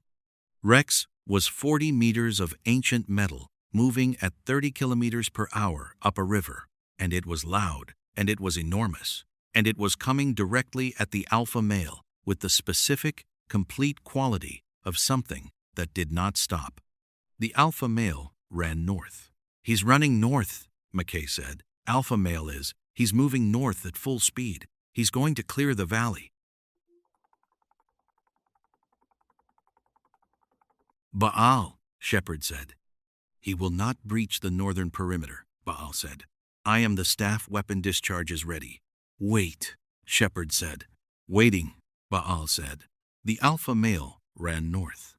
He hit the northern perimeter, and he hit Baal's position, and Baal discharged the staff weapon at the ground 10 meters in front of the alpha male, the specific electromagnetic pulse of it, the light and the sound, the specific aversive quality of something that was not a weapon in that moment, but a wall. The alpha male stopped.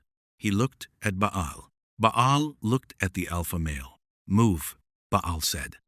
Not over the radio directly, in the specific quiet quality of someone who was alone at the northern perimeter with an apex predator 10 meters away, and who was, in that quality, surprisingly calm. "You do not want to be here. The highland biome is 2 kilometers west. I have been watching you for 2 years. You are capable of establishing new territory. Go and do it." Island. The alpha male looked at him, at the staff weapon, at the light still dissipating from the discharge. He turned. He went west, into the highland biome. The alpha female, the T-850, had moved her east into the approach corridor of the highland biome's eastern entrance. Rex's presence in the river, pushing her further from her established territory, ran the specific, full-speed quality of an animal that had decided, and followed her mate west, into the highland biome, into new territory. "Alpha female is in the highland biome," McKay said. His voice had the specific quality of someone who had been at 83% certainty and had just arrived at 100. Both animals are clear of the valley. They're moving together, establishing. The territory reads as suitable for, yes, they're staying. The radio was quiet for a moment. "That's the valley," Shepard said. "That's the valley," Weir said from Camp Atlantis, where she had been watching the sensor feed with the specific quality of a commander who had sent her people, and who had been watching with the specific full attention of someone who needed to see all of it. All units well done. After the valley floor, they came into the valley together. The full ground contingent, the T-850, Ronan, Yara, the 12 settlement fighters, and then the jumpers landed, and Connor and Taylor and Baal and McKay came out, and then the radio crackled, and Weir said, "Bring the camp," and they brought the camp. All 207. They came through the jungle in the specific quality of a community that had been building towards something, and that was, in the arriving, experiencing the specific quality of the arrival, the specific good quality of something that had been worked for arriving in the physical world as promised. The valley was wide and green, and the river ran through it, and the soil was the specific dark quality of ground that had been enriched by the ARK's engineered ecosystem for thousands of years. Danny walked to the river. She knelt. She put her hand in the water. She looked up at the valley, at the specific quality of it, the width and the light and the water and the open sky of the ARK's upper atmosphere above them. "This is ours," she said. Not a claim, not the specific territorial quality of claiming, the specific plain quality of someone who had grown up in the ARK and who had looked at this valley every time they went near it, and who had never been able to have it, and who was, in this moment, having it. The camp spread through the valley. People who had been living in tight quarters for years, walking into open space with the specific quality of something that had been compressed, releasing. Carl was there. Nobody knew how Carl had gotten to the valley ahead of the camp, but Carl was there, sitting at the valley's eastern edge with the specific patient quality of something that had decided it was the valley's now and was informing the valley of this fact. McKay looked at Carl. "How did it—" "I don't know," Shepard said. "It got here before us," McKay said. "Yes," Shepard said. "That's a Carnotaurus," McKay said. "That is Carl," Shepard said. "Carl is a Carnotaurus," McKay said. "Carl," Shepard said, "is Carl." Baal was standing at the valley's edge. He was looking at the camp moving through the valley, at the specific quality of 207 people filling a space that had been empty, the specific human quality of it, the movement and the sound, and the specific life quality of it. Taylor came to stand beside him. They stood in the specific quiet of two people who had both been outside for a long time and who were, in this moment, inside one. "This is what it looks like," Taylor said. "Yes," Baal said. The specific plain quality of the word not performing. Not the specific Goa'uld quality of someone translating the situation into power terms. The specific plain quality of someone seeing something and naming it. "Were you ever," she paused, "before? Was there ever?" "No," Baal said. "There was never anything like this." He looked at the valley, at the camp. "Goa'uld do not build communities. We build hierarchies." He paused. "I am beginning to understand the difference." Taylor looked at him. "It takes time," she said. "I have time," Baal said. 397 days, according to McKay's timeline. "That is enough," Taylor said. "I hope so," Baal said. The specific quality of the statement, the specific plain quality of hope from something that had been Goa'uld for 3,000 years, and that was learning, in the specific hard practical way of the ARK, what hope actually required. Weir arrived last. She walked into the valley with the specific quality of someone who had sent everyone ahead and who was the last one through the door. The specific Weir quality of making sure everyone was in before herself. She stood at the valley entrance.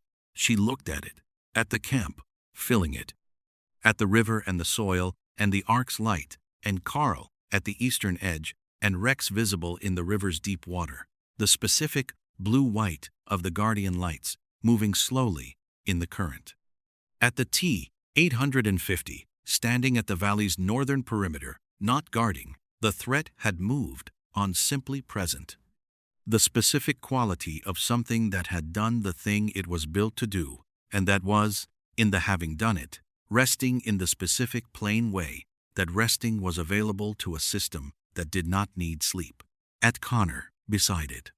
He had not moved from the northern perimeter after Baal's discharge. He had stood there through the camp arriving, and he was still there now, looking north into the highland biome where the Uranus pair had gone. Weir walked to him. She stood beside him. "You're watching," she said. "Making sure they don't come back," he said. "They won't," she said. "Probably not," he said. "But probably is not the same as certainly." No, she said. It isn't. She stood with him for a moment, looking north. John, she said. He looked at her. The specific quality of the look, Connor registering his first name, the specific thing that happened when people you had not known long called you by your first name, the specific quality of either intimacy or authority. And in Weir, it was neither. It was the specific quality of an equal who had noticed something. You're allowed to be in the valley, she said. The watch is covered. The sensors are running. The T-850 is here. She paused. You can be in the valley. Connor looked north for a moment longer. Then he turned. He looked at the valley, at the camp in it, at the specific quality of 207 people who had been surviving in tight quarters for 3 years, filling a wide green space with the specific released quality of people who had been given room, at Danny at the river's edge, still with her hand in the water, at Carl being Carl, at McKay explaining something to Yara with the specific hands-moving quality of McKay explaining something he was excited about, and Yara listening with the specific focused quality of an engineer receiving new information. At Ronan standing at the western edge, looking at the highland biome, with the specific Ronan quality of someone who was looking at the next terrain because the current one was handled. At Baal and Tela at the valley's southern edge, and the specific quality of that conversation. It looks like something, Connor said. It does, Weir said. My people, he said, then stopped. They weren't. Oh, the resistance didn't look like this. It was always darker, tighter. The specific quality of people surviving because the alternative was worse. He paused. This is different. This is different. Yes, Weir said. Is it real? He said. Weir looked at the valley. Yes, she said. It's real. Connor was quiet for a moment. Then he walked into the valley. Day 23 of 427. The building continued. The other survivors' day, 30 through day 90. They went out in jumpers. Every day, 2 jumpers, 2 teams. The specific patient quality of a campaign that understood its own sequencing, not rushing. Not the specific overwhelming quality of arriving at every camp simultaneously with too much information and too little time for the camps to process it. 1 camp at a time. 2 a day. The specific careful quality of contact that was built rather than imposed. Tela led most of the contacts. Not all Yara led some. The specific quality of Yara's presence at a first contact being different from Tela's, but equally effective. The specific plain quality of a survivor speaking to survivors. The specific thing that happened when the person making contact was recognizably from the same curriculum. Connor led 3. The specific 3 that were the hardest, the camps that had been on the ARK longest, the camps that had developed the specific defensive quality of communities that had been alone for so long that the aloneness had become structural, that had built their walls, not just against the predators, but against the specific vulnerability of needing other people. He understood that quality. He was the right person for it. How do you do it? Danny asked him after the 3rd contact, a camp of 23 that had been alone for 4 years and that had, after 6 hours of Connor sitting at their fire and not performing, agreed to come. I don't do anything, Connor said. I just tell them the truth, that I know what this is, that I know what it costs to trust something after you've learned not to. He paused. And that the cost of not trusting when the thing in front of you is actually trustworthy is higher. How do they know you're trustworthy? She said. They don't, he said. Not yet. They come anyway. He paused. People are. They want to come. Mostly. They've been surviving alone because they had to. When there's a real alternative, he looked at the camp. They want the alternative. By day 90, the population of Camp Atlantis was 612, from 43 camps, from every biome. From backgrounds that were McKay had cataloged them, the specific McKay quality of cataloging everything, producing a database of origins and skills and experiences that was simultaneously the most useful resource document in the camp, and the most extraordinary thing he had ever compiled. Engineers, doctors, soldiers, farmers, teachers, children who had grown up in the ARK and who knew it like Connor's resistance fighters, knew Los Angeles completely, functionally, in the specific knowledge of home. Scientists. "We have a materials scientist," McKay said to Weir on day 77, from the Eastern Highland camp. "She's been here 6 years, and she's spent 4 of them studying the ARK's hull substrate, the specific power architecture I identified. She's got data I don't have." He paused. "She's better at this than I am." "Don't tell her that," Weir said. "I already told her," McKay said. It seemed rude not to. He paused. She said, "And I want to be clear that this is a direct quote." She said, "Of course you did. You only had 9 days." "What did you say?" Weir said. "I said I had 10 days," McKay said, "and that her data was still better." He paused. "Her name is Aura. She is the most intellectually honest person I have met in 2 galaxies." She did not accept the compliment. She said, "The data speaks for itself." "I'd like to meet her," Weir said. "She'd like to meet you," McKay said. "She's been asking about you since day 1. He paused. She said, "The one who makes the decisions. I want to understand how she makes them." Weir looked at him. "Bring her to dinner," Weir said. "When?" McKay said. "Tonight," Weir said.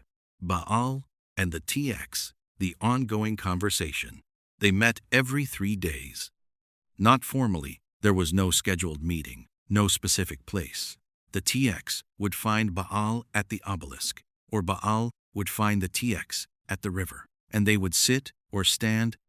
The TX did not require sitting, and Baal had the specific quality of preferring to stand when the conversation was the kind that required full engagement, and they would talk about intelligence, about what intelligence was for, about the specific question that both of them had been circling since the first conversation, which was the question of purpose, what a mind was built for, and what a mind became when the thing it was built for was removed, or changed, or revealed to be insufficient. "You were built to serve the system," the TX said on day 41. "Yes," Baal said. "And I was built to serve Skynet's directive," she said. "Yes," Baal said. "Neither of those things exists here," she said. "The system is not here. Skynet is dormant. The directives that defined us are absent." She paused. "What are we?" Baal looked at the obelisk, at the specific quality of it, the text running from base to apex, the builder civilization's 600,000-year-old message, the specific thing it said about purpose and what you did with it. "I have been asking that question," he said, "for 2 years." He paused. "I have not found a complete answer, but I have found fragments." "What fragments?" she said. "I am still," he said, "strategic. I still read situations. I still identify leverage points and resource distributions and the specific patterns of how groups of people organize power." He paused. "Those capabilities did not leave with the system. They are what I am, regardless of the directive I serve." "And the directive you serve now," she said. "Is this," he said, "whatever this is?" He looked at the camp, at the valley, at the building, at 612 people from 43 different origins, finding the specific shape of a community. "I do not have a clean name for it yet, but I am serving it." The TX looked at the camp. "I have a name for it," she said. "What name?" Baal said. "The thing worth protecting," she said. Baal was quiet for a moment. "Yes," he said. "That is accurate." He looked at her. "The node," he said. "Still dormant," she said. "When you leave the ARK," he said, "when the interference no longer holds." "I know," she said. "You are not afraid," he said, "of what the node might town." "I am not built for fear," she said. "But I have," she paused, "I process the possibility." I process what the node's full activation might mean for what I have become here. She paused again. And then I process what Rex told me. What did Rex tell you? Baal said. That the programming is the beginning, she said. Not the end. She looked at the camp. That what you do with it is yours. Baal looked at the camp. A 600,000-year-old machine told you that, he said. Yes, she said. And you believe it? He said. I have been building the answer to that question for 90 days, she said. Everything I have done here is the answer to that question. She paused. Yes, I believe it. Baal was quiet for a long time. The Goa'uld, he said, do not believe in the possibility of becoming something other than what we are. We believe in eternal dominance, or in the failure that ends us. He paused. The specific binary of it. No other options. That, the TX said, is a programming limitation. Yes, Baal said. It is. He looked at the obelisk. I am trying to debug it, he said. The TX looked at him. The specific quality of the look, the TX's assessment, running the specific rapid evaluation of Baal's electromagnetic signature, the symbiote's output, the specific measurable things that were changing over 90 days of living in the ARK, without the specific structures that had always defined what Baal was. You are making progress, she said. How can you tell? He said. Your dominance frequency, she said. 40% reduction on day 14. Since then, she paused. 67% overall reduction. It continues to decline. Baal looked at his hands. I feel it, he said. The absence of it. It is strange. I have been broadcasting that frequency for 3,000 years. It is like he searched for the word. Silence where there was always sound. Yes, the TX said. I understand that. They sat in the specific quality of two things that were becoming different things, sitting beside an obelisk that had been waiting for exactly this, in the ARK that had been built for exactly this. The building continued. Layer 3, Day 100. McKay called it Day 100 deliberately. Not because the obelisk required Day 100 specifically, it didn't. The Layer 3 access was not time-dependent. But because McKay had a specific relationship with round numbers that he would have denied if asked, and that was in the specific quality of someone who did not believe in ceremony but who created it anyway, visible in the fact that he had been ready to attempt Layer 3 on Day 96 and had found specific reasons to wait until Day 100. Weir had noticed. She had not said anything. Shepard had said, You're waiting for Day 100. McKay had said, I am waiting until the full community translation matrix is complete. Shepard had said, which will be ready on Day 100. McKay had said, coincidentally, they went to the obelisk on Day 100. All of them. Not just the original 4 who had accessed Layer 2, all of them. The specific full community quality of it. 612 people moving through the jungle toward the northern obelisk in the ARK's morning light. The T-850 walked. Carl walked beside it. The specific quality of Carl beside the T-850, the two of them at the front of a column of 612 people, the apex predator and the Terminator. The specific, complete ordinariness of it that was not ordinary at all, but that had, in 100 days of the ARK, become the specific quality of something the community had integrated. Rex was in the river parallel to the column. The specific blue-white of the guardian lights visible through the trees where the river ran alongside the path. Baal walked beside Connor. The specific quality of that two things that had been on opposite sides of every calculation for the entirety of their respective histories, walking side by side through a jungle toward an obelisk that was going to tell them what they needed to become. Do you think it will work? Connor said. Layer 3. Baal said. The whole thing, Connor said. The demonstration, the harvester's assessment, all of it. The whole, us, end. Baal walked for a moment. I think, he said, that 612 people from 43 different origins, including a Goa'uld system lord, who have spent 100 days building a valley and a water system and 3 new wall sections and a medical facility and a power distribution network from a 600,000-year-old obelisk. He paused. I think that is a compelling demonstration. Is compelling enough? Connor said. I do not know, Baal said. But I know that we are the most interesting thing that has happened in this region of space in 600,000 years. He paused. And I know that I would not have been able to say that 3 months ago. Connor looked at him. No, Connor said. Neither would I. The obelisk, all hands. The community spread around the obelisk in the specific quality of 612 people, finding their positions in a space that was not large enough for all of them to be close, but that was, in the spreading, the specific quality of a community that understood distributed presence, not all at the center, all connected to the center. The 4 interface points. Weir looked at them, in the room.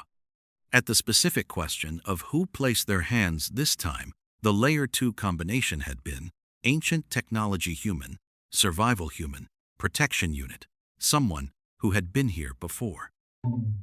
Layer 3 required more kinds, all kinds.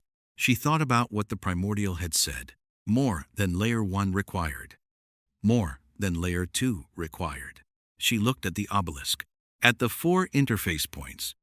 McKay, she said. East, yes, McKay said. Ora, she said. The materials scientist. 6 years on the ARK, the specific deep knowledge of the structure's substrate. West. Ora, a small woman of 60, with a specific quality of someone whose entire presence was concentrated in her eyes, walked to the west face. She placed her hand, without being told how, as if she had done it before, as if the obelisk knew her already. It hummed when she touched it, a different quality deeper, the specific recognition quality of something that had been waiting for a specific hand. She's been here before, McKay said quietly. Not at this obelisk, Taylor said. At another one, McKay said. She's been accessing Layer 1 at another obelisk for 6 years, Ora said, without turning. I found the southern obelisk in my 2nd week. I have been reading it since. She paused. I have been waiting for the rest of you to catch up. The community was quiet. She knew, Shepard said. She knew something, Weir said. Not everything. She looked at Ora. You knew this was coming. I knew something was coming, Ora said. The southern obelisk's Layer 1 text is different from the northern one. Complementary. Together, they are complete. She paused. I knew the northern obelisk needed specific hands. I knew mine was one of them. She looked at McKay. I knew I needed yours. Ha, ha, ha, ha, ha. McKay looked at her. That's why you let me find you, he said. On the Eastern Highland contact, you were already ready. Yes, Ora said. I have been ready for 2 years. You took your time. I had 9 days, McKay said. 10, Ora said. 10, McKay said. Weir almost smiled. North, she said. Connor. Connor walked to the north face. He placed his hand. South, Weir said. She looked at the south face. Who should stand there? She looked at the community, at 612 people, at the specific quality of all of them, the expedition, the survivors, the resistance fighter, the Terminators, Baal. At the specific question of whose hand the south face needed, the TX stepped forward. She walked to the south face. She looked at the interface point. May I? She said. Not to Weir, to the obelisk. The specific quality of the TX, asking the obelisk's permission, the specific thing that was not in her programming and that was entirely in who she had become in 100 days. The obelisk hummed.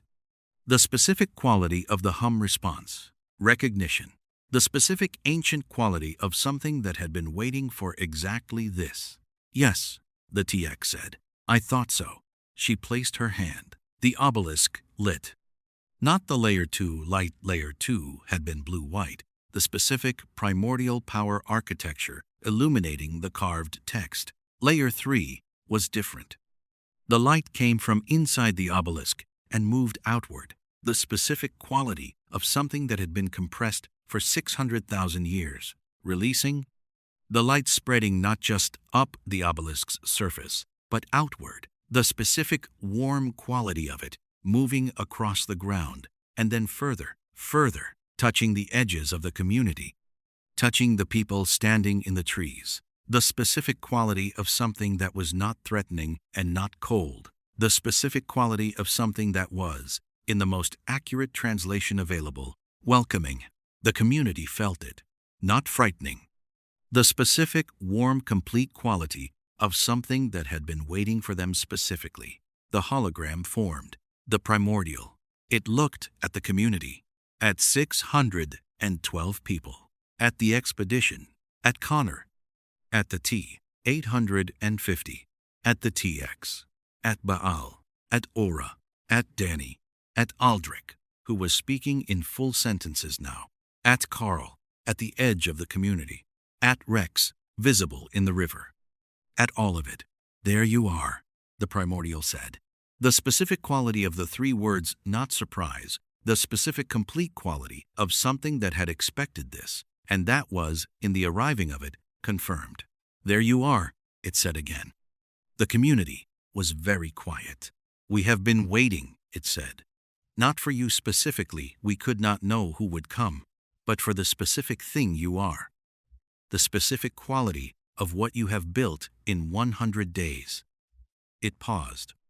We built the ARK because we believed it was possible, that the specific collision of different intelligences in a hard environment would produce the specific thing we needed. It looked at the community. We did not know if we were right. We built the test, and we hoped. Were you right? Weir said. The primordial looked at her. The harvesters, it said, assess civilizations by the specific quality of their response to adversity, not whether they survive. Survival alone is insufficient. Whether they survive together, whether the specific diversity of their composition is a strength rather than a fracture point. It paused. You have done something in 100 days that no previous group in this ARK has done. What? Weir said. You brought them all, it said. Every camp, 612 people, not a coalition, a community. The specific difference between people who have agreed to cooperate and people who have chosen each other. It paused. And you did it, including the one you had the most reason not to include. It looked at Baal. Baal stood very still. The Goa'uld, it said. Your history with the Goa'uld is the ARK knows. The transport network reads everything. We built it to read everything. It paused. You included him anyway. Not grudgingly. Not with the specific, managed quality of a strategic alliance. With the specific quality of it paused. Taylor stepped forward. What you said to Baal on day 14, the primordial said. At the valley's edge. It takes time, Taylor said. Yes, the primordial said. That is the specific quality we were looking for. It looked at the community, not the absence of history, the presence of something that was larger than history. The community was quiet. Layer 3, Weir said. What does it tell us? The hologram shifted. The harvester's approach vector appeared in the air above the obelisk, the specific clinical rendering of it, the 7 ships, the timeline. 327 days, the primordial said, before they reach the ARK. What do we do? Weir said. You have been doing it, the primordial said. The demonstration is not a single event. It is not a performance you prepare for and execute. It paused. The harvester's assessment reads cumulative data. Everything you have built, everything you have chosen, everything you have become. It paused. The demonstration is the community. Everything you are every day, every choice, every moment of the specific thing that is larger than the history. From day one, McKay said. From day one, the primordial confirmed. The assessment reads your full data from the moment of arrival. You have 100 days of it. It paused. You have 327 days left to build more. Is what we have enough? Connor said. The primordial looked at him. The specific quality of the look, the specific ancient quality of something that had been waiting 600,000 years to answer this question for someone who had earned the right to ask it. Not yet, it said. The community absorbed this. But, the primordial said, you are sufficient. The trajectory is correct. The specific quality of what you are building is correct. It paused. We have assessed many groups over the long operation of this ARK. None of them reached Layer 3. You are the first. Why? Weir said. Because, the primordial said, the others did not bring the Goa'uld. The others did not bring the Terminators. The others brought people who were already compatible. It looked at the community. The harvesters are not impressed by compatible diversity. They are impressed by the diversity chosen, by the specific decision to include the thing that is hardest to include. It paused. You did not build a community of people who were easy. You built a community of people who were necessary.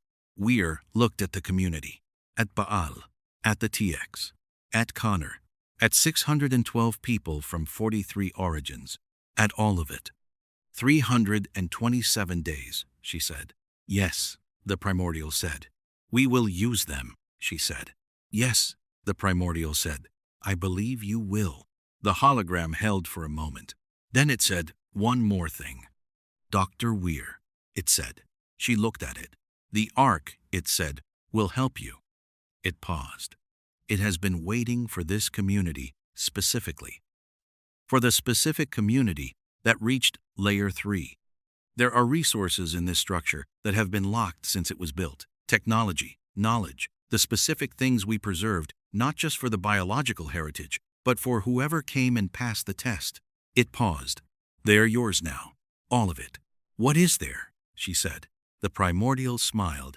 The specific ancient quality of the smile. Something that had been waiting 600,000 years to give this specific gift to the specific people who had earned it.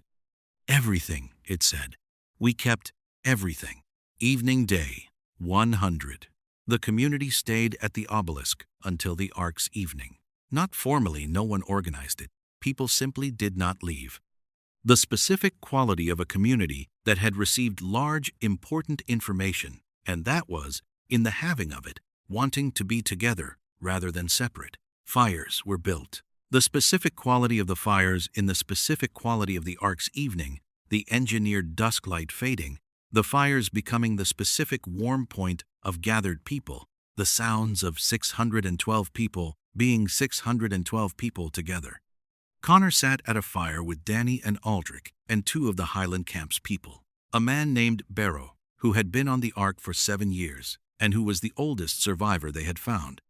And a young woman named Ash, who had arrived 3 months ago from a future Earth that was not Connor's future Earth, but that was recognizably the same story, the specific, recurring quality of humanity building weapons that became problems. Sash had looked at the T-850 on day 60. She had said, my world had those. The T-850 had looked at her. What happened, it said. We stopped them, she had said. How, it had said. Someone helped, she had said. She had looked at Connor. Someone always helps. The T-850 had processed this. It had looked at Connor. Connor had not said anything. He was still not saying anything, sitting at the fire on day 100, but the specific quality of his quiet was different from the day 1 quiet. The day 1 quiet had the specific quality of someone who was always assessing, always managing, always the person who was responsible for what happened next. This quiet had something else in it. Not rest. Connor did not rest fully. The specific resistance quality of someone whose rest was always partial, but something adjacent to it. Weir came and sat at the fire. She sat next to Connor, and she looked at the fire for a moment. Day 100, he said. Day 100, she said. We have 327 left, he said. Yes, she said. Are you? He paused. The primordial said, Not yet. Are you? How do you hold that? Weir looked at the fire. I hold it the same way I hold everything, she said. By looking at it directly. Not yet is not never. Not yet is a distance, and distances can be covered. She paused. We have covered 100 days of distance in the right direction. 327 days in the right direction will get us to the destination. You're certain, he said. No, she said. Certainty is not the thing. She looked at him. The thing is direction. We have the right direction. We keep moving in it. Connor looked at the fire. My mother used to say, he said, that the future was not fixed. He paused. I spent most of my life thinking she meant it as comfort. That it was the specific reassurance of someone who needed her son to not be crushed by the weight of what he was supposed to become. He paused. I am beginning to think she meant it literally. Yes, Weir said. I think she did. They looked at the fire. At the community around it. At wrecks in the river, the blue-white of the guardian lights moving in the water. At the T-850, at the community's edge, standing with the specific quality of something that had done the thing it was built to do, and that was, in the having done it, present. At the TX, sitting beside Rex's river, the interface active, the two of them in the specific, quiet communication of things that had found each other. At Baal, sitting with Tayla's group, 3 fires over, learning the specific thing that 3,000 years of being Goa'uld had not taught him, which was how to be in a place rather than over it. At Ora, already working, she had her notebook out. She was cross-referencing the Layer 3 data with 6 years of Southern Obelisk notes. She had not stopped working since the hologram ended, and she would not stop until she had extracted everything available. At Carl, at the community's edge, sitting with the specific quality of something that had appointed itself guardian of a particular group of people and that was not moving. Day 1, Weir said, quietly. Not the countdown. Not the specific plain statement of how many days were left. The specific other thing, the specific quality of day 1 of the 327. The specific plain fact of beginning. Connor looked at her. She looked at him. Day 1, he said. The ARK watched. The obelisk pulsed. Day 100 of 427. 327 days left. The building continued. Day 427. The day arrived the way all days arrived in the ARK. With the light strip cycling up from dim to the specific gold of the ARK's engineered morning, the specific quality of a sunrise that was not a sunrise, but that the body read as one, that the specific biological machinery of 612 people had been reading as one for varying lengths of time, some for 7 years, some for 130 days, some for the specific amount of time between when they arrived and when they stopped, noticing it was artificial. Most people had stopped noticing. This was, McKay had noted, on day 211, the specific marker of integration, not when you understood the ARK, but when you stopped experiencing it as something separate from yourself. When the ARK's rhythms became your rhythms, when the specific quality of the light was simply the quality of morning. We've gone native, Shepard had said. We've integrated, Weir had said. Same thing, Shepard had said. Not quite, Weir had said. Native implies we've lost something. Integrated implies we've added something. Shepard had thought about it. Fair, he had said. On day 427, the light came up and the camp woke, and the specific ordinary quality of a community waking was present. The sounds of it, the movement, the specific human quality of 612 people, beginning another day in the specific plain way of people who had been beginning days together for long enough that the beginning was not an event, but simply what mornings were. Weir was up before the light. She was always up before the light. What had been built the full count in 427 days. Camp Atlantis had grown from 207 people in a single settlement to 893 people in a distributed community across the valley and 3 adjacent biomes. Connected by the sensor network McKay and Aura had completed on day 144 the specific complete coverage of every threat corridor and water source and food production zone in a 40-kilometer radius. The valley was producing. The specific quality of what Yara and the agricultural team had built in the valley 3 growing cycles. The specific rich soil of the ARK's engineered ecosystem responding to systematic cultivation in the specific abundant way of land that had been maintained for 600,000 years, and that was, in the having of human attention, giving back more than was put in.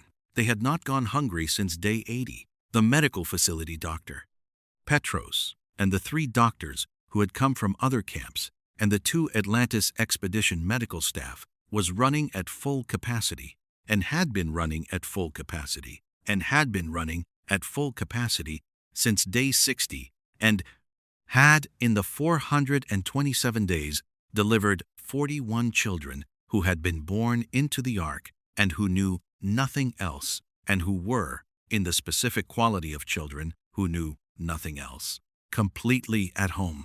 The 41 children were the specific thing that Weir thought about most. Not the harvesters, not the assessment. The 41 children. Because the 41 children were the specific, plain answer to the specific question the ARK was asking, which was whether the living would protect each other.